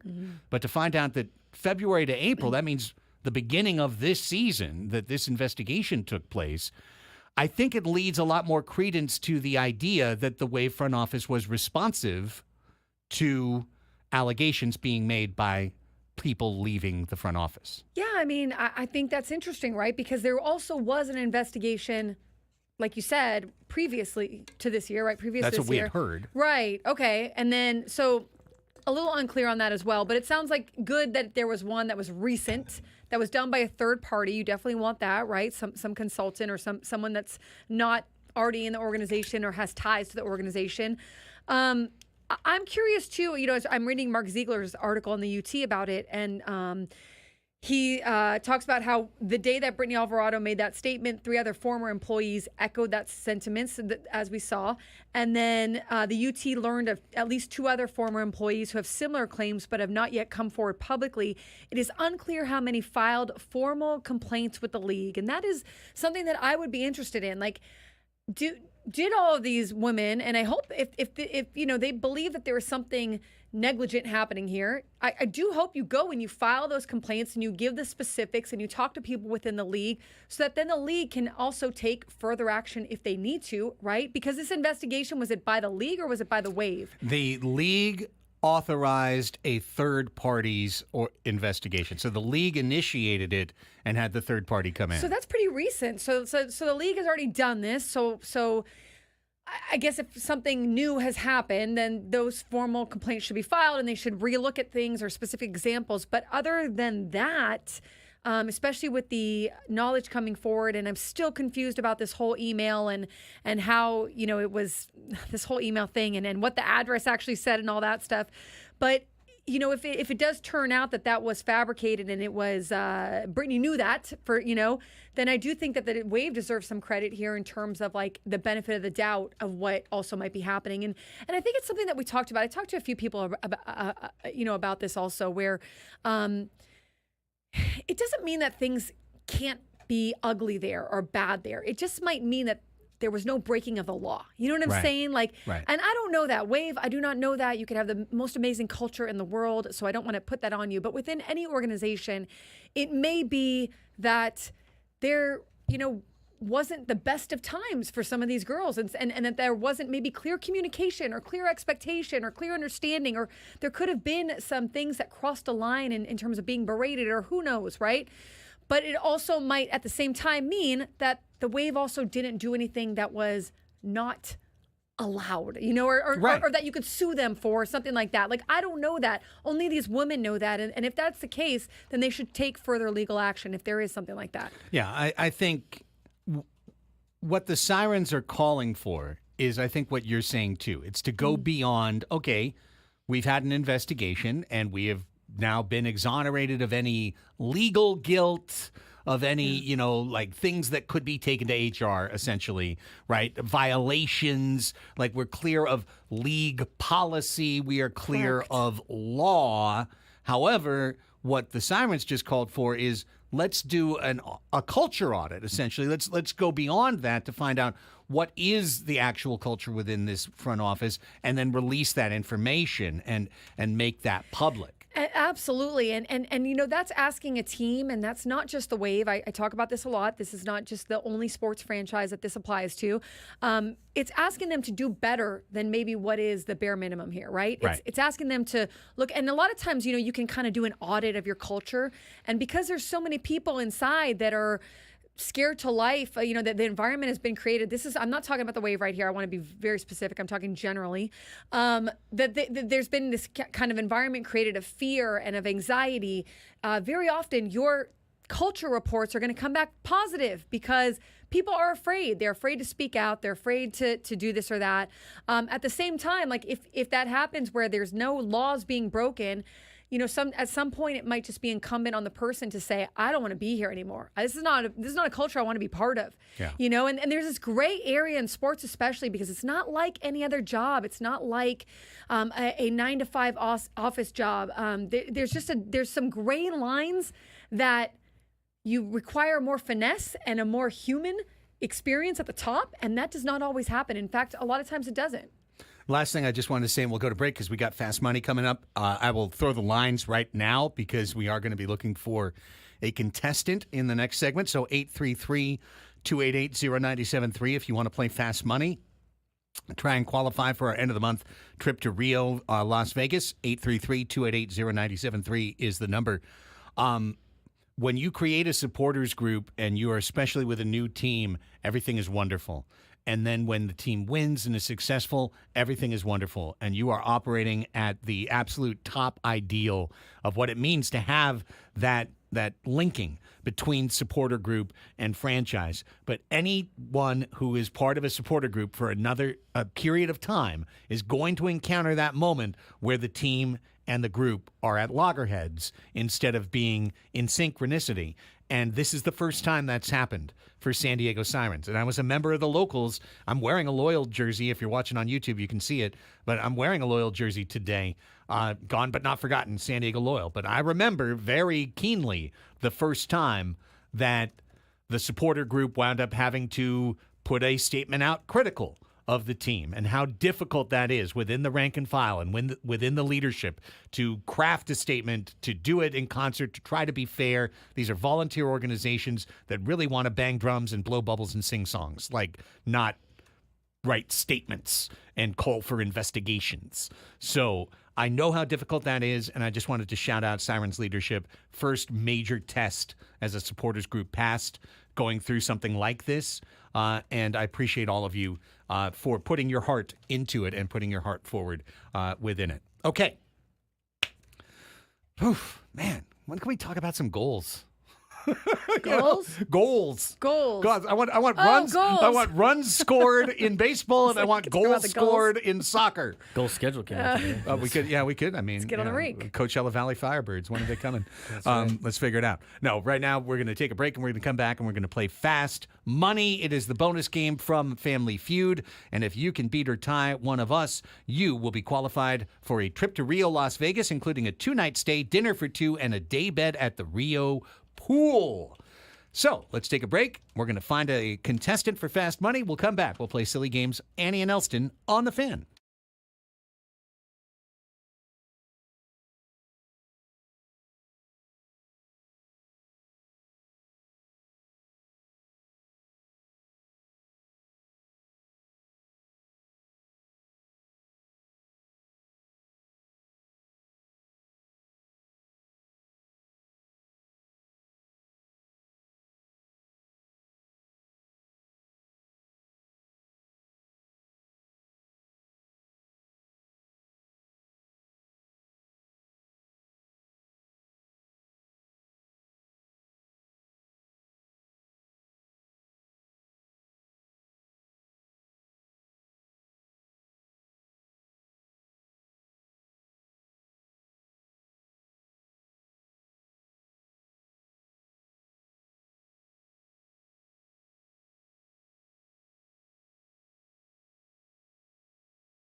The Real Las Vegas is back. New ownership, newly remodeled rooms, 4 sparkling new pools, and a brand new food hall, all ready for you now and your next Vegas escape. Beyond the expected, beyond the Strip, beyond your wildest dreams. Real Las Vegas, the rhythm of Vegas. Book now at reallasvegas.com.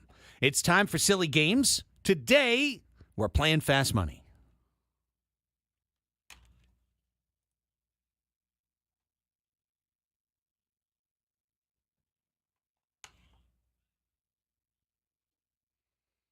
Here we go. It is the bonus round to the very popular Family Feud game show. It is Fast Money.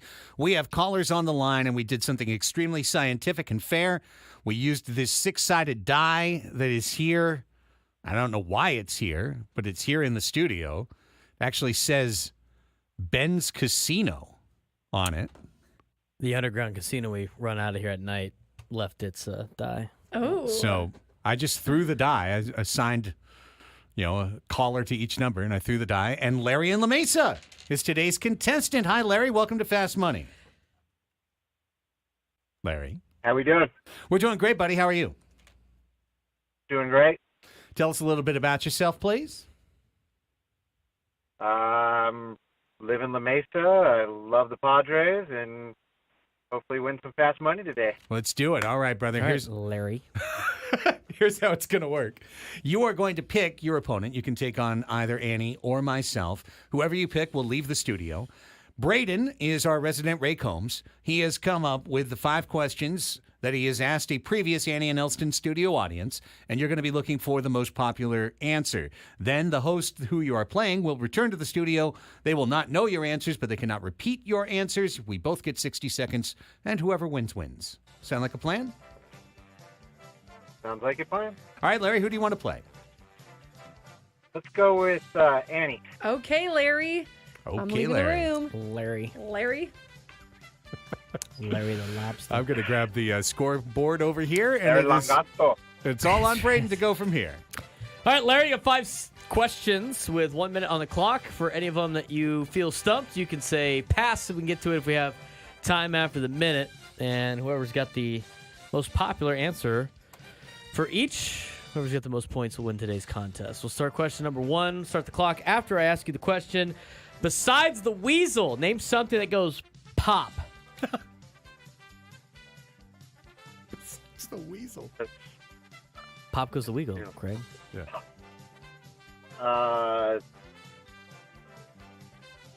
Pass. All right. Name something you might accidentally shrink in the wash. T-shirt. T-shirt. Name something you'd find in a superhero's laundry basket. A cape. Good call. Cape.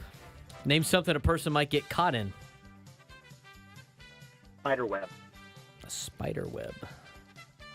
Okay. Question number 50 on the list. There's a dead body in the house. What do you do with it?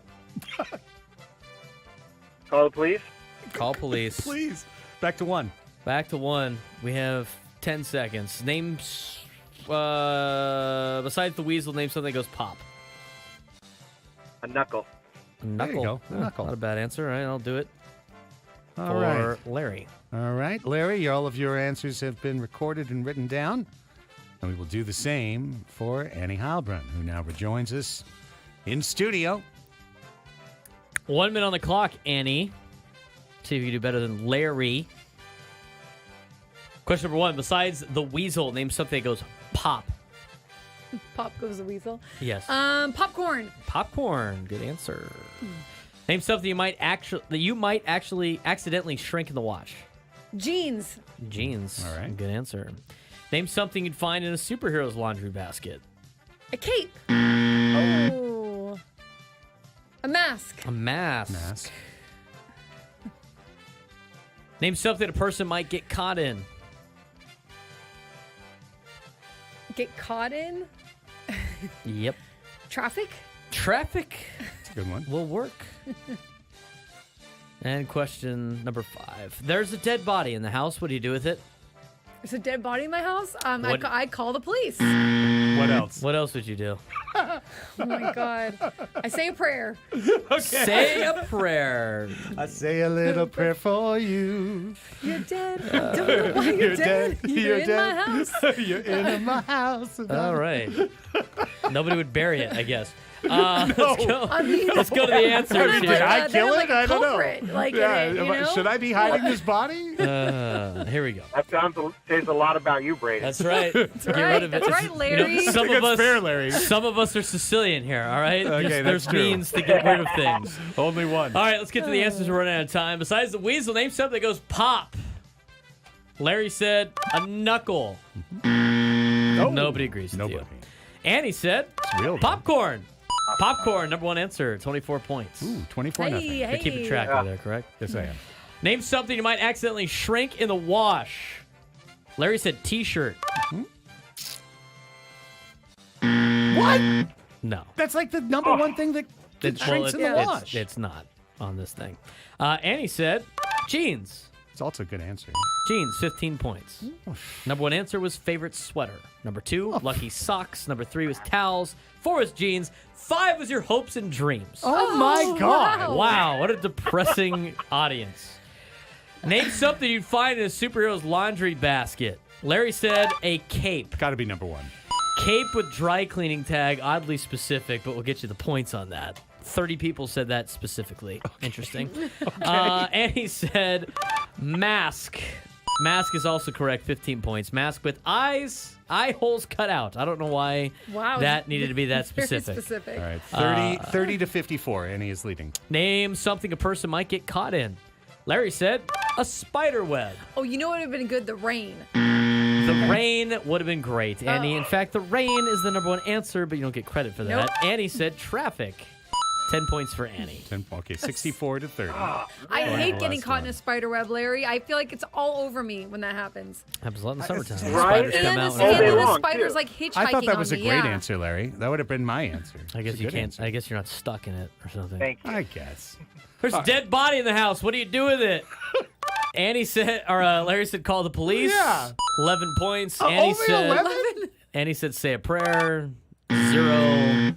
Bury it was the number one answer. Hide it in the fridge was number 2. Oh my God. You're Jeffrey so Dahmer demented. and his friends. Number 4, leave it, don't touch. I was gonna say run. Burn it, take it to a neighbor's house, toss it in a lake, throw it in Oh the my trash God. dumpster. Take it to a neighbor's house. Here you go. Larry, I'm still proud of you for being a fellow LeMason. Better luck next time. See ya. Well, thank Did you catch a game last night? Okay, Carving Guy. Either way, we'll have all the highlights and big plays from every matchup all season long on our Padres wrap-up. Catch it every morning at 6:35 on Ben and Woods, 6 to 10 on San Diego's #1 sports station, 97.3 The Fan.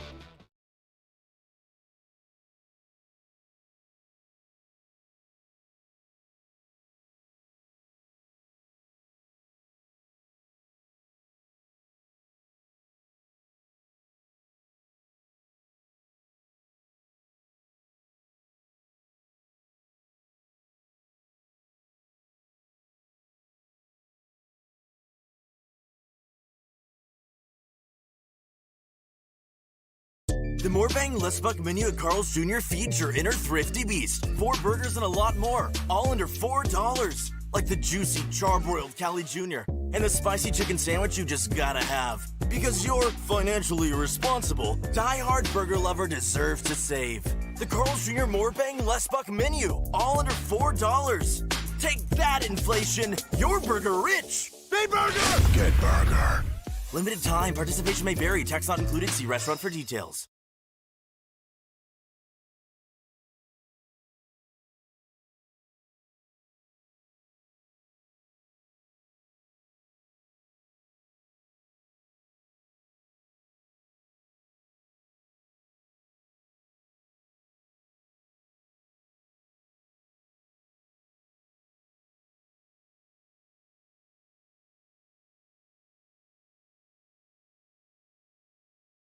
Hey, gang, it's your old pal, Woodsy. Imagine, if you would, waking up this time next week and being 100% personal debt-free. That's credit cards, that's car loans, even personal loans that you might have taken out. Loan Pronto's Equity Express line of credit can make that happen for you. Homeowners turning their home's equity into cash almost instantly with Loan Pronto's AI-based system. You can get approval in about 10 minutes with almost no documentation, no appraisal, and no hassle. You could get hundreds of thousands of dollars out of your home, use that money to pay off all of your other loans that you have out there. The average homeowner is saving over $850 a month doing this. Your home's value is up. Use that to wipe out your credit card debt. Get some money for a home improvement project that you've been putting off. Now's the time to do that. Hundreds of thousands of dollars at your fingertips. Approval is just minutes away. So call them today, 619-207-4336. Ask again about their Equity Express line of credit, 619-207-4336, or go to loanpronto.com, 619-207-4336. Equal housing lender, NMLS 1661781, subject to lender approval.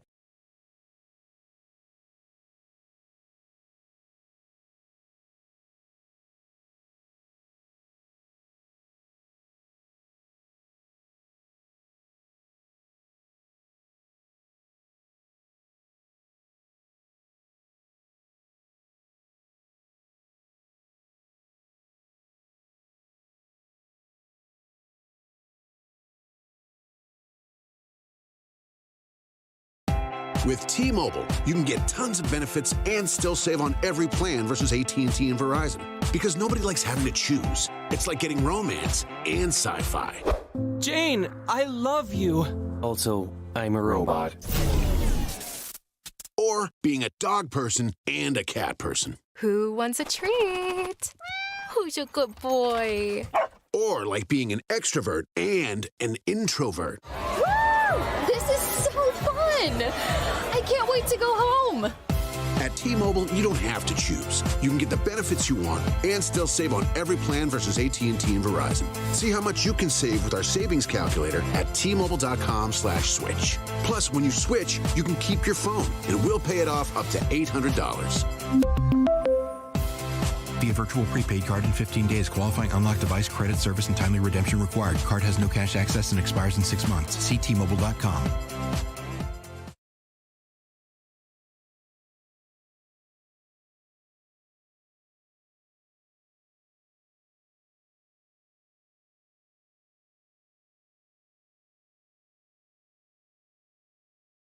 KWFN and KWFN HD1 San Diego. This is Xander Bogarts. The Padres play here on San Diego's #1 sports station, 97.3 The Fan. And the Padres in front. An Odyssey sports station.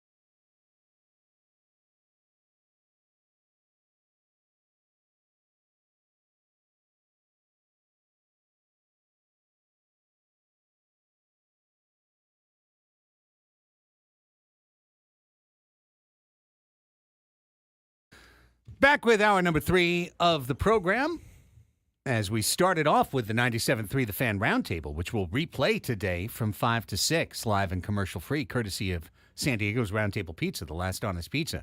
But here, live, current, actually happening, hour of Annie and Elsten here with you until 2 o'clock. Got the fast money answers. We have fast money answers. I also just want to tell everybody that right now in Milwaukee, Paul Skeens is through 7 no-hit innings for the Pittsburgh Pirates. Pirates leading the Brewers 1-0. Skeens at 99 pitches and I believe either 11 or 12 strikeouts. Probably done? Probably if you 99 pitches. Maybe if you have a really efficient 8th, you get a chance at the 9th. He threw a 6-pitch 7th. So pretty good. I mean, I guess I'd put him back out there, but we'll keep our eye on it. If the man who we are hoping is shut down in enough time to give Jackson Merrill a shot at Rookie of the Year this year, we'll Send find him out what out there. happens.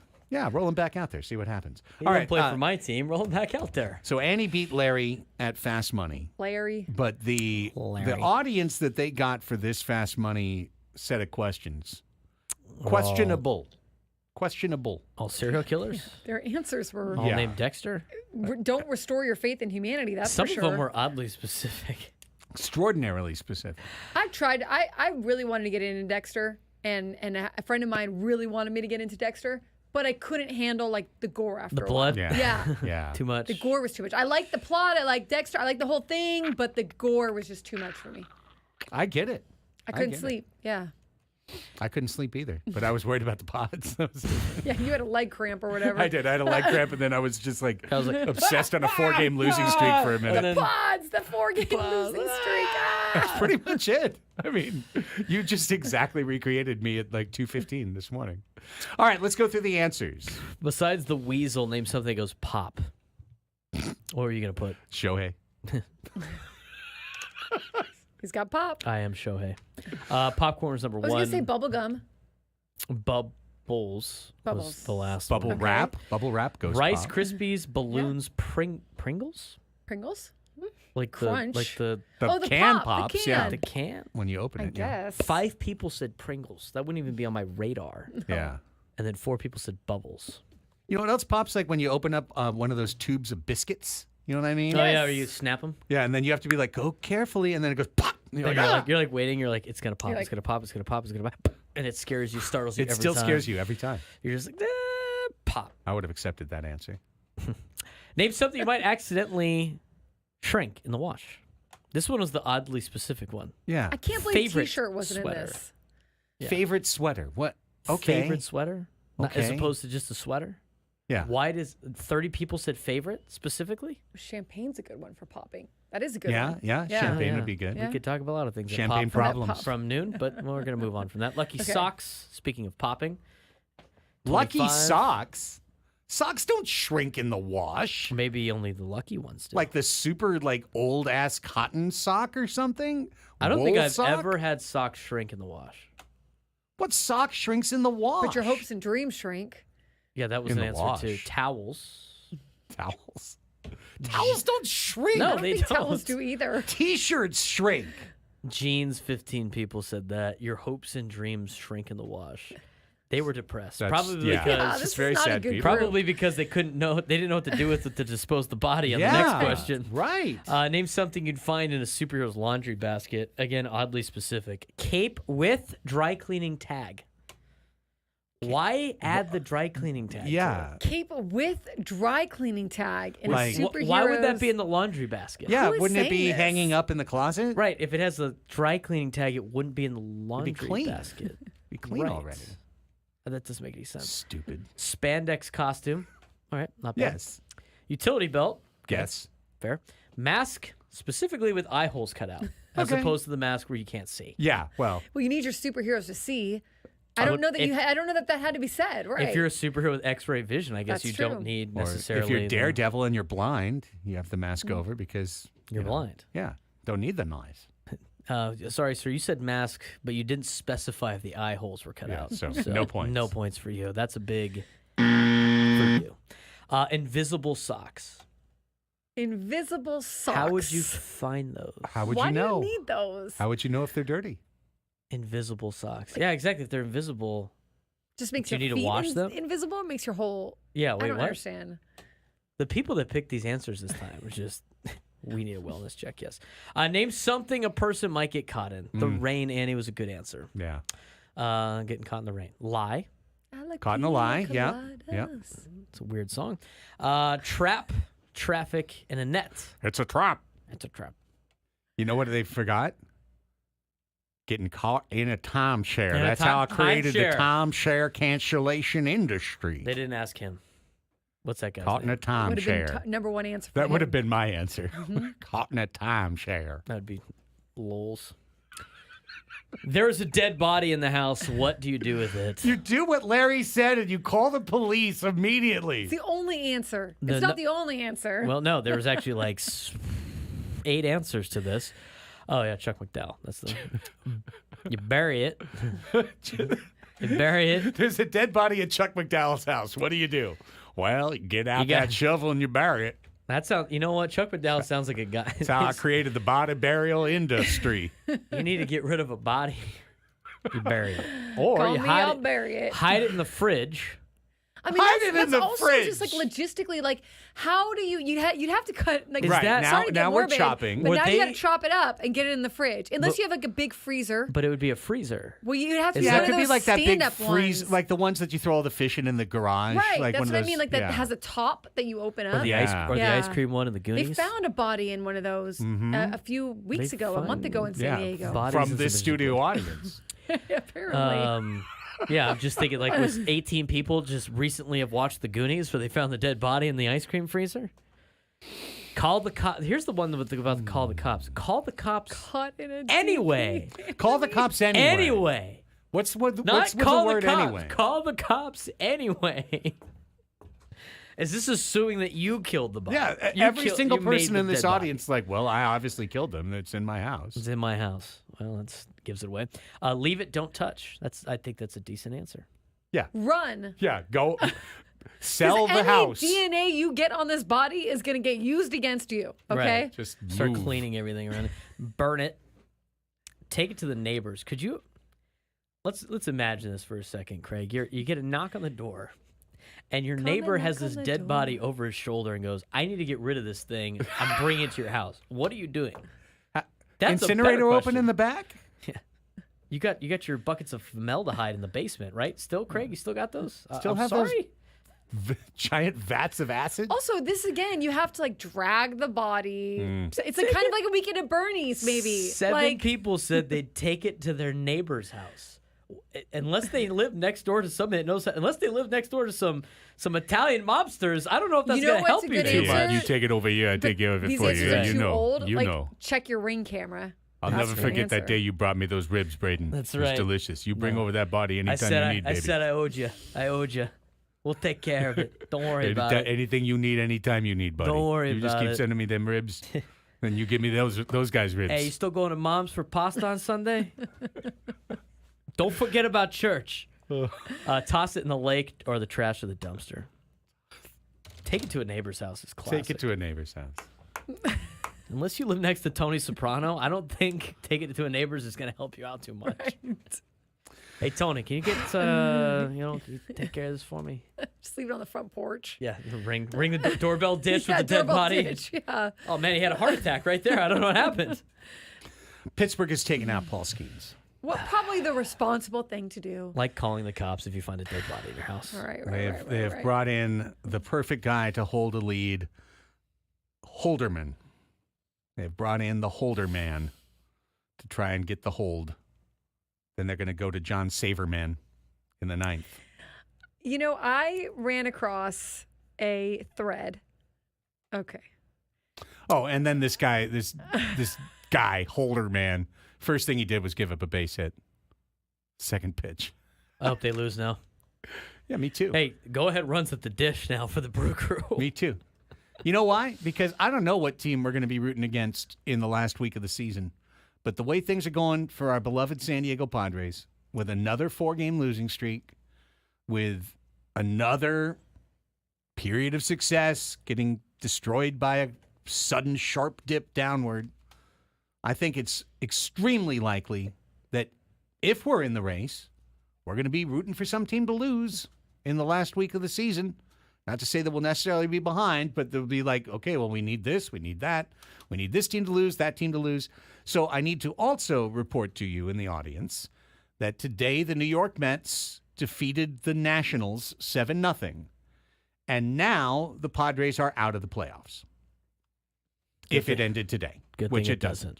Which it doesn't.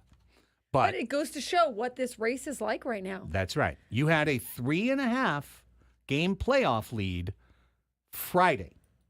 You had it on Friday after you won and beat the Diamondbacks and came back. The team's Fangraphs playoff odds were over 65%. Friday. Now, today, they are down to 50%.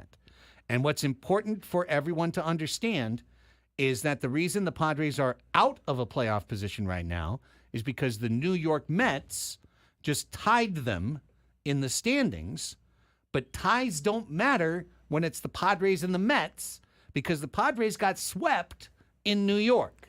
Aren't they playing the Mets again? They'll play them again. Play them here, and they're going to have to win all 3 games to invalidate the tiebreaker. Right, if the Mets win one more. Right. Yeah, they got to win. Well, they got to win all 4 then. They got to go 4-0 in a 4-game series. Is it a 4-game Oh, series? is it 4-game series, yeah. Well, then they got to win all 4. They got to win all 4. They got to win. They're going to That's a tall sweep the Mets 4 task. games. Otherwise, the Mets for the rest of the season will have a tiebreaker on San Diego, and that's one of those teams that could finish right there within a game of the Padres. But if they finish tied, they're ahead. That's also right in the middle of the longest stretch of games all season without a day off. Really? So much so, remember that the Tigers series, they play Monday, and then they're off Tuesday, and then they continue Wednesday, Thursday. It also shows like this hovering around 500 thing because you don't ever build up enough to really get ahead. Like 1 week here, 1 week there changes. And so you almost have to, like you were saying earlier, you have to end with just like the dice rolling your way, essentially. If it continues like this, which I don't think it'll completely continue like this, but if it does, like you're just hoping to get the last stretch of it, you know, as it rises again for you. Well, it very well could finish that way because what they've shown us through 96 games is that the Padres have a very difficult time continuing stretches of success. They have that built-in inconsistency, and I think we talked about this on the roundtable. You hear everyone's answers to this around 5:10 or so on the replay later today. But I think it's very straightforward. This team's pitching is not at the elite level, and when you have a team whose pitching is not at an elite level, it is always going to be susceptible to a downturn. And in particular, something you said, Annie, that I really agree with, but I want to agree with it less, is that I'm worried that there's been a period of overperformance here, that the last 3 weeks, the team was really set up to lose with no Tatis, no Bogarts, Arise hurting, Machado coming back, et cetera, no Musgrove, no Darvish. And yet they put that 12-3 together, and you went, okay, well, now this is us. This is what we're going to do. We're going to win, not 12 out of 15, but we're going to just keep winning the rest of the year. And instead, they've just gone right back. They lost 5 in a row before the stretch. Now they've lost 4 in a row after it. And if that is the case, like if they end up limping into the All-Star break a little bit for this last stretch, I'm hopeful for them that getting that break in time, getting those days off, getting some health back for them. Like I said, Manny said the other day, he's got good days, he's got bad days still. You've got Xander trying to work back in. You've got, I don't know with the Rise, if he still has a little bit of lingering soreness from that shoulder, and I know they're going to the All-Star game, some of them, but giving them a chance to get off their feet like they've been playing games, get a little bit of rest, and then also maybe get some guys back, mid-July, end of July, maybe would be helpful for them and kind of like a little bit more of a resurgence. Because I don't mean that they have overperformed in terms of effort. I still think their effort is there. I think that they're trying. I think that they don't want to go out there and lose. They're doing everything they can. But just as you like to say, like the check has come due in terms of injuries a little bit. Yeah. And, when you talk about Luis Arise, we talked about this yesterday when you were away, Annie, but honestly, he's not performed well the last month. And we love what he brings, and everyone appreciates his line drive bat. But I think we really have seen in the last 28 days, because that's where the little split is here that I've got for Baseball Reference, we've seen what the other version of Arise is. We've seen why he is an impossible player to put a number on in terms of what his value is, what his financial value is. He is a player that quants would never put on an all-star team, and players will vote onto every all-star team because of his ability to hit the ball and because he's won a batting title.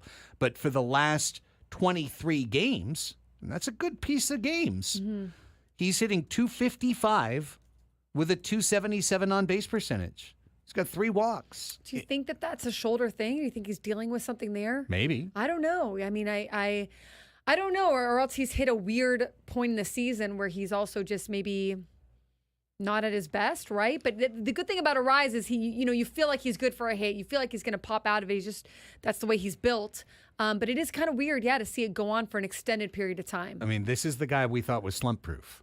This was like, you get a player like that, we're going to be so much more consistent because he's just going to hit 300 all the time. He's been, you may have touched on this. I know Kevin Acee wrote it in his newsletter yesterday, also not taking a lot of pitches. Correct. So he's hurting the team at leadoff right now. And I know that, how dare you? But no, just realistically. Maybe that's where Xander Bogaerts coming back and allowing some of these guys to sort of rotate in and out of some positions and get the best guy in during that best stretch. If it's Donovan Solano, if it's, Manny, if it's, obviously Manny's going to be there, but taking their day off or as the DH, maybe kind of fidgeting with those lineups a little bit to try to get some guys back on track as well. Yeah. Whether he's got an injury that we all saw him hurt the shoulder back in Kansas City back in the day. Whether that's what's bothering Arise or not, he's been playing and leading off every day, and it's not been great of late. It just hasn't been great. And what do you do about it? Nothing. You keep rolling him out there, and you hope it's better. Later on, that's the only strategy you can have. But I do like the fact, as you just said, that with Xander coming back, now you at least have options. Now at least you have an opportunity. You know what? You do need 2 days off. Why don't you take 2 days off? Because we can just have Solano check in. We won't lose a beat. And that way Solano's fresh too, as the rest of the year goes on. If you were not going to bat Arise leadoff, which is where the chat is right now, Profar is one of the top leaders in the league in on-base percentages. I think you move Profar back there, especially with Tatis out right now.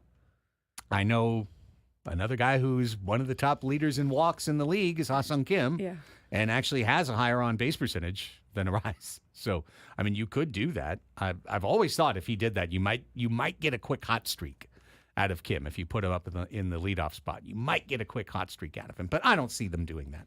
I think they'll keep him eighth. I think they'll keep Arise first. I don't think anything's going to change. What the Padres need to change is they need to get off of this skid here. We are in red alert. We're in an official Annie and Elsten red alert here, and they lost game 1 of the red alert. Now, they've done that before. We set a red alert after 2 losses to the Rockies, and then they lost the next game too. Yeah, their season isn't over if they lose a series to the Braves, but it's just also a confidence thing. You want to go into the break feeling like you're playing good baseball. Yeah. You don't want to go into the break going like, man, are we ever going to get it together? What's going on? You want to just kind of go in with a little bit of a boost. Is it the end of the world if that doesn't happen? No, they'll all be professionals. They'll all go into the break. They'll come out of the break playing and working as hard as they have been and trying to win games. But there is just a little bit of extra mojo when you feel like, okay, we've held, despite all these injuries, despite having the most games in Major League Baseball to start the season, despite playing these tough teams, we've held on pretty well. And now we've got a chance to really put the foot on the gas and take off. Let's take a break. 1:20 is the time. When we come back, we'll continue to discuss where this club is on an off day. Heading into the last 3 games before the All-Star break, it's Annie and Elsten. We go till 2. Gwen and Chris live in studio then on The Fan.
Baseball is a lot of things.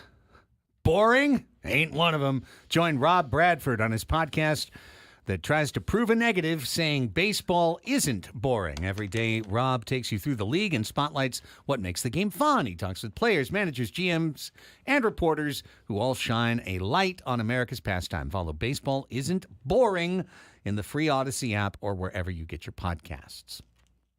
Also, the Padres, while we're doing liners, Padres have dropped off. If you're watching on YouTube, you can see it. This is the No Joe commemorative limited edition collectible pin that you can get on Sunday with a theme game ticket purchase. It's got a really cool, it comes in this little, almost like back when we had cassettes, a cassette case. Yeah. Cassettes used to be a thing, Braden. I know what a cassette is. Yeah. I'm not that young. But I can still do the bit. And there were cassette players in cars during my lifetime. I do know that. Fair. Did you know that the way we used to connect our Walkman to the car stereo was that you put in this whack thing? The cigarette lighter. Yeah. Well, didn't you put something in the cassette player itself? I had to put a thing in the cassette player. I just know my mom had this situation. Like you put this weird thing in the cassette player, and then it had like a little plug coming out of it. And that's how anyways, we digress. Also, Sunday, you get 2 pins with the theme game. You also get the Luis Campi Campisano limited edition, which includes a dangling earring. A dangling earring, just like Campy wears in every game. The dangling cross earring that he has. And again, a little cool, like, baseball card back to it. Looks like a little collectible. Looks cool. And this is the second in the series, I think, of the year. So with a special ticket, Padres.com/tickets. Look for the theme game, buy your theme ticket. And Sunday, you can have these win, lose, or draw against Chris Sale. You can be like, well, at least I got these. Or you get these and you get a win over Chris Sale. That'd be ideal. And that's the last chance to watch baseball at Petco Park until after August. The All-Star. Until That's August? True. July 30th and 31st. There you go. Till the deadline. Wow. Yep. I'm legit scared about it. Honestly, the Padres have stumbled out of the All-Star break so many times. I'm legit scared about that. And I hope it's concern trolling. I really do. I hope they do it again. And they always start with an East Coast road trip. They really do. And they always look like S for the first couple of games. And then you're like, oh, there goes all our momentum that we had. And they usually have momentum going into the All-Star break. Everything's great. I mean, even in, was that 2019? I think it was 2019 when they got Dinelson Lamet back. Remember they went up to L.A.? Yeah. And they took 3 out of 4 from L.A. Yeah. Back when L.A. was like untouchable L.A. And they were like, they got to 500. And you're like, hey, they're hanging around. And then it was just right into the S. It's great to be a team that's gone up and down and down and up and down. And it's human nature for us to see a pattern and then copy and paste it in our mind and go, that pattern will continue forever. That's why anytime this is a really fun thing. Now, if I point this out to you, maybe you'll hear it. But like next time you're watching baseball tonight, right?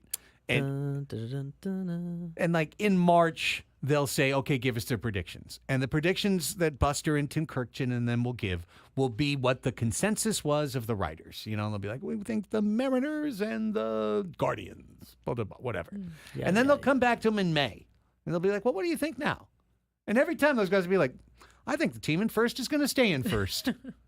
I mean, it's every single time. It's so hard to predict. It is so hard to predict this. You can't. Baseball especially, it's like it's so dependent on as a guy personal contributions and hot streaks and getting out of slumps as quickly as possible. And then it's fun when Ben was talking on the roundtable about I think there was a question about like what's hurt them the most. I don't know. I'm probably making this up in my brain, but I think what's hurt them the most, and it happens every year to a lot of teams, but it's not clicking. Everything not clicking for a consistent period of time. It's like the bullpen's good, then the bullpen's not so good, but at the same time the offense is slowing down, but then the offense is heating up, and like it's not all clicking at the time that they can all kind of pick each other up and help each other out. It does a little bit. Like that's the period we saw with the 12 wins out of 15 games. The offense really picked it up when their pitching didn't, at times. And then there were times when the pitching was excellent and the offense did just enough, right? Or whatever. Like you just have to have that working more times than not, and it's so impossible to predict that on top of injuries. How can you predict injuries? Well, to go back what Craig said about last year and picking the winners, I mean, last year on July 11th, because I still have it up from earlier, Dodgers are in first place. Dodgers won the division.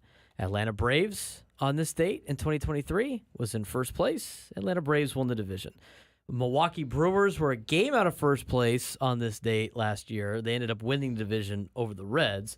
And your wild card teams, if I'm not mistaken, were the Phillies, who were 48 and 41 in third place behind the Marlins, who were also a wild card team, and the Diamondbacks were in second, also a wild card team. It basically was the exact same as it was on July 11th, as it was at the end of the season. Well, let's hope that's not the case, because today on July 11th, the Padres are out of the playoffs. That's right. I also do think that there's something to, like, you can, especially with the new format, you can kind of limp in and get hot. Like we saw that with the Diamondbacks, right? With the new format, you can do that. But I remember even for that Cardinals team that ended up winning 17, that Mike Schultz was part of, they were good to start the season. Like, they had gone on extended winning stretches. And so it is kind of interesting when you bring up the Diamondbacks being this ahead on July 11th as they were. I don't remember if you have it up, Braden, but it was ahead. They had a good win-loss record. Right. I think he said 52 and 39. I mean, that's pretty. Are you talking about the Diamondbacks? Yeah. They were tied for first. There's something to that. A team being able to withstand that has gotten so far ahead that they're just like, yeah, you run into some like terrible streaks where you're losing a lot, but you've already won so many that A, that helps you, but B, like, you've already kind of formed that in the whole first half of your team. Where, like, the Padres have formed a good identity of resiliency and everything like that, but they have not gotten that kind of buffer where you're 15 games ahead. The Padres have forged their identity. Within their identity, what has been forged is that this team will lose for a week straight. That they will lose 5 games in a row. They've done it 3 times. They are currently on a 4-game losing streak. They have had 3 other 3-game losing streaks earlier in the year. So all the things that I truly believe about this Padres team, and that you just said, resilient, a tough group. I think they are a connected group. That's something I would add. I believe they are a connected unit. I don't think they were last year. I think this group is a connected group. I think you cannot win if you are disconnected as a group, no matter how talented you are. And I think last year proved that when you had guys with headphones and hitters meetings and, saying that the team quits, and the team quit. So I believe all of that is forged into their identity. However, what's also forged into their identity is that when this team stubs their toe, they develop a full bruise. You know what I mean? They don't stub their toe and keep walking. They stub their toe and have to go down and get the stretcher because they're down for 3 or 4 or 5 games in a row. And all of that concentrated losing is what has blunted all of the outstanding stretches of success and resilience during the first 96 games. Maybe they're getting better at that, though. Maybe they are, especially with that winning streak they had with the 12, going 12-3. Like, maybe they're getting better at the resiliency. I understand 4-game losing streak isn't proving my point right now, but maybe you can bounce back from that a little quicker the more that you kind of prove that resiliency to each other and to themselves. Maybe it's not super. Maybe it's not a huge contrast, like you're not going on a 15-game winning streak out of it, but maybe you're able to just bounce back a little quicker every time. Bottom line is, and we're resetting a couple things from earlier in the show, but we can go through, and we did go back through, and identify various times where we said this team is in hot water. They're struggling, they're losing, and look at these games coming up. These are the games they're going to have to play. You cannot afford to bottom out and to wind up 8-10 games under 500. You've got to come through.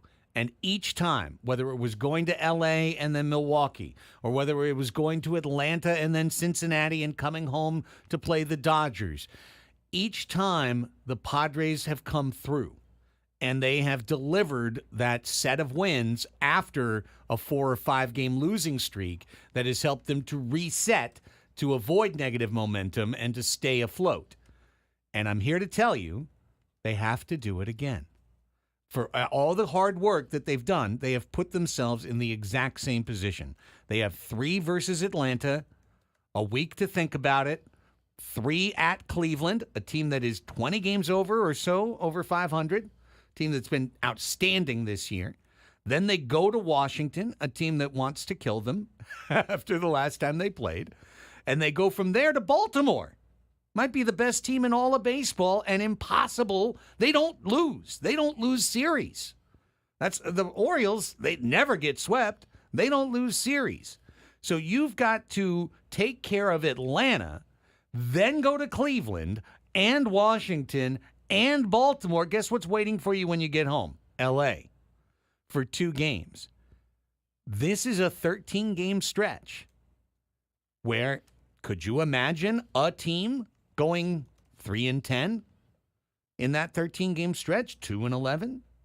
God forbid, 1-12 in a 13-game stretch like that against good teams, good pitchers, hostile environments, everything. You're facing 2 all-star starters in Sale and Lopez this weekend that are doing well, right? Like they've been on a good stretch. Yes, red hot, not struggling at all. So, am I dooming? No. I'm putting the red alert siren up and saying, you got to do it again. You've done it 3-4 times this year, but if you don't do it this time, you're going to be 8 games under 500. You're going to be 5 games out of the wild card. You're going to be hearing people talking about selling pieces off the Padres at the deadline, because this is the run to the deadline. They've got to be at their best now to get to the deadline so that they can improve. No waiting around, because they had that buffer. They built it with 12-3, and they have promptly flushed it by losing 4 straight at home to good teams. Let's take a break. When we come back, ask us anything. All right, let's wrap up the show with our catch-all call-in segment and open up the lines. We're opening them wide open, gang. 833-288-0973 is the number to use to dial in. 833-288-0973. Give us a call. It is 1:38 as I'm saying this. You've got between now and 1:50. You've got 12 minutes to call the show. If you do, we'll get you on the air. We only ask one thing of you when you call in. It's that you come prepared with a question to ask, not a pontification, not a diatribe, not a manifesto, but a question, una pregunta para nosotros. After this, Annie and Elsten wrapping things up on the Fan.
1:44 is the time. Welcome back. Annie and Elsten wrapping up. Gwen and Chris in for 3 full hours, and then they get an hour off because we'll be back on tape. Always surprises me. Somewhere or Catches you off guard. Yeah, it catches me off guard. Or my mom or dad will be like, "Why are you on the radio right now? Why are you?" Because they'll hear my voice. Radio magic. Why are you still in the studio? Radio magic. Don't fall for it. It's No? pre-recorded.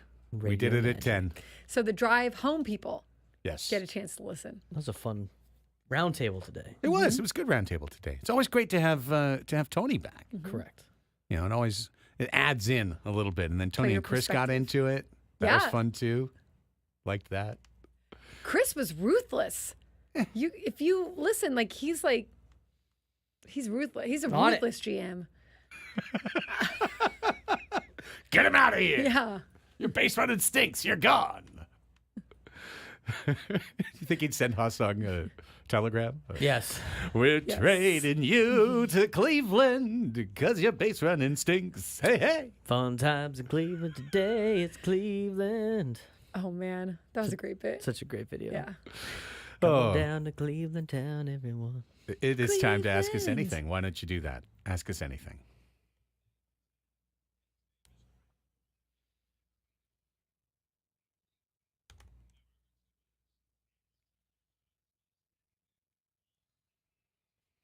Eight 288-0973 is our phone number. If you would like to give us a ring, you still have 4 minutes. You still have 4 minutes. So you can call us, 833-288-0973. We will take your call if you call in the next 4 minutes. Mike in Carlsbad, he called on time, and here he is. Hi, Mike. Welcome to the show. Ask us anything. The infamous New York Mike. Oh, there he is.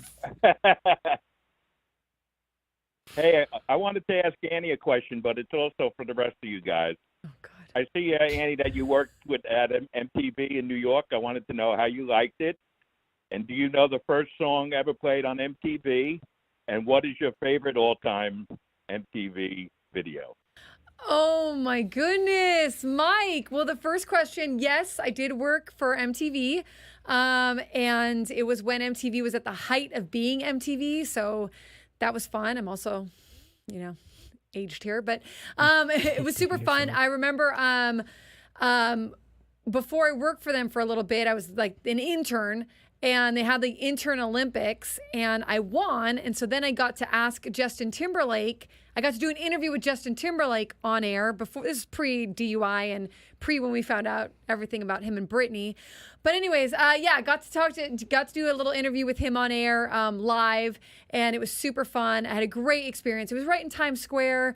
I was living on the New Yorker had converted some student housing in their hotel. Oh, really? So I was on 34th and 8th. Wow. And it was incredible. It was just so much fun. It was just a blast. And I don't know the first song. Wait, I think I do. do you? What's the first song? Was the first song Video Killed the Radio That's Star? what I thought it was going to be.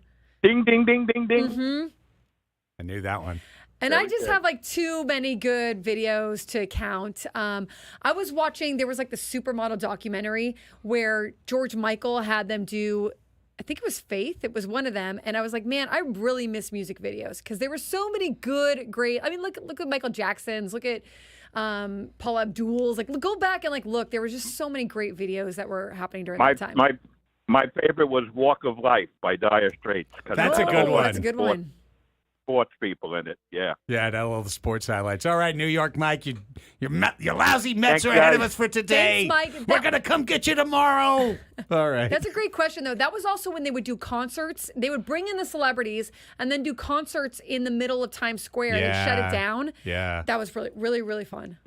Let's go to Gerald. Hi, Gerald. You're next up. Ask us anything. Or don't. Hello? Hi, you're on the air. Oh, I didn't hear the whole thing. Oh, you didn't hear the Um, well, sometimes it's no, a very I didn't. subtle Well, now let's just do it together. Ready? 3, 2, 1. Okay, you're on. Okay. This is kind of a funny question. Whenever I'm watching a baseball game and the first baseman catches the third out at first, when he's going into the dugout, they throw him a different ball. Why do they do that? Wait, what? That's his. So the first baseman, if he's coming in after the third out and he's got the ball, he'll throw that ball into the stands or whatever. Sometimes he doesn't. Sometimes he throws it. I don't know where he throws it, but out of the dugout, they always throw the first baseman a different ball. What is the reason? It's to keep the pocket. What's the reason for that? It's to keep the pocket. They just keep the ball in the pocket of the glove. It's to keep that pocket held. It's an old thing. I remember. Just They like you throw the ball in there, so they it's also not. use it to warm up the infield. So to keep the glove broken in. Yeah, And then throw it around and the then it's infield. right there for you. For You warm-up. run out and you're ready to throw it for warm up. They're not going, hey, where's my ball? Yeah, efficiency. Okay, I was wondering maybe they had a ball that was all scuffed up for throwing infield, but I wasn't sure. Well, I mean, I can't speak to the relative scuffy or not scuffiness, but it's a really good question. It's a good question. The authenticators, the authentication also, like the balls are constantly like moving around, and like it's an interesting thing to watch, like how many, because sometimes teams too, they hate how many balls are being thrown into the stands for like financial reasons. Like, I know this sounds crazy, but it's true. And so like there's all kinds of things that are happening with the balls that are interesting and quirky that we could get into at some point. Indeed. I'm Ball just saying, talk. like I'm just saying the balls. If you follow the Modesto balls nuts. around the Shohei field and Ohtani. what goes in the stands and what doesn't, Champagne. like it's kind of interesting. And what's Champagne authenticated and how they authenticated, and those are like police officers that are that are off duty that are authenticating, and it's interesting, the whole thing. Adam would like to know in all caps, whose job is it to toss the baseman the ball from the dugout? I assume it's one of the ball boys. I very much assume it's a ball boy, right? Wait, that are what? The guy who tosses Crony the ball to keep in his glove from the dugout. It's I got to don't be a know. ball boy. Probably a ball boy. It's a yeah. ball boy. It's a ball boy. Adam was very serious about that in the chat. He all capped us. It's almost like you could hear him screaming, "Is it extra sweet? It's against the Dodgers." Yes. Well, no game Anyways, today. I guess ball talk's over. Ball talk is over. Let me cut you off the ball talk. Yeah. We gonna talked have about to. nuts and balls enough today. Yeah. Maria asks a question. Maria, I think it was just yesterday we were asked who our favorite concert was. It was just this morning. Was it this morning? It was Ben on the round It was this table. morning on the round table. That's what it was. I'm like, when but was Maria, this? great question. Yes. I don't really have a worst. I've liked them all, but I haven't been to a ton of concerts. Elton John, Billy Joel. I saw Taylor Swift at Petco. Dave Matthews Band. There's a band called Pear Ubu, and they were opening for the Pixies in college at San Diego State. And I went, and I'm just going to say Pear Ubu because I had never seen them. I had never heard them since, but I watched the singer forget the lyrics to his own song on stage and have to find the lyrics. Oh God, that's rough. I just was like, not a good scene. It's your band. You wrote the song. You should know the lyrics to it. They weren't lip syncing, at least. No, it was authentic. It was authentic indeed. You know what? Just because we got a minute and a half, here's Scott. Hi, Scott. Ask us anything. Where's your favorite vacation spot in North America? Favorite vacation spot in North America? In North America, Annie. I don't know. Go ahead. You don't know. San Clemente. Punt. We loved going to Zion. Zion's cool. We really did. I still think we were talking about it as a family, kind of ranking our trips, and I think we still rank Zion because Bryce Canyon's just up the road. It's an hour and a half. Honestly, Grand Canyon's like 2 hours down the road the other way. So I'm going to say Southern Utah. That was just a great vacation spot. Canada is in North America. That would Yes, be in it North is. America. Yes, so, it is. Yes, we used to go to Vancouver as a kid, and now I have plenty of places in the United States that I love, but I'll just go with a Canada. And we used to go to Vancouver and Banff and all that, and it was really beautiful there. Just a beautiful place. Banff. Yes, Banff, and like the glaciers and all that, and like, sure, it's nice. Braden? San Clemente. San Clemente. I go there all the time. Love it. Yeah, it's I could beautiful. live there. I'd live there if I could. Traffic getting home a little troublesome sometimes. Got to time it right. Yeah, not at 4 a.m. Don't do that. Not at 4 a.m. after. You'll sit in traffic for 4 hours. Yeah. Good difficult. questions, everyone. All right, gang, that's it for the show. Tomorrow we will come back. We will preview the Padres Braves. We'll have the 12 o'clock Sports Fix Weekend Preview Edition. We'll have Media Melanie with Crossing Streams. So much coming your way. Full show. So stay here. Gwen and Chris are next on The Fan.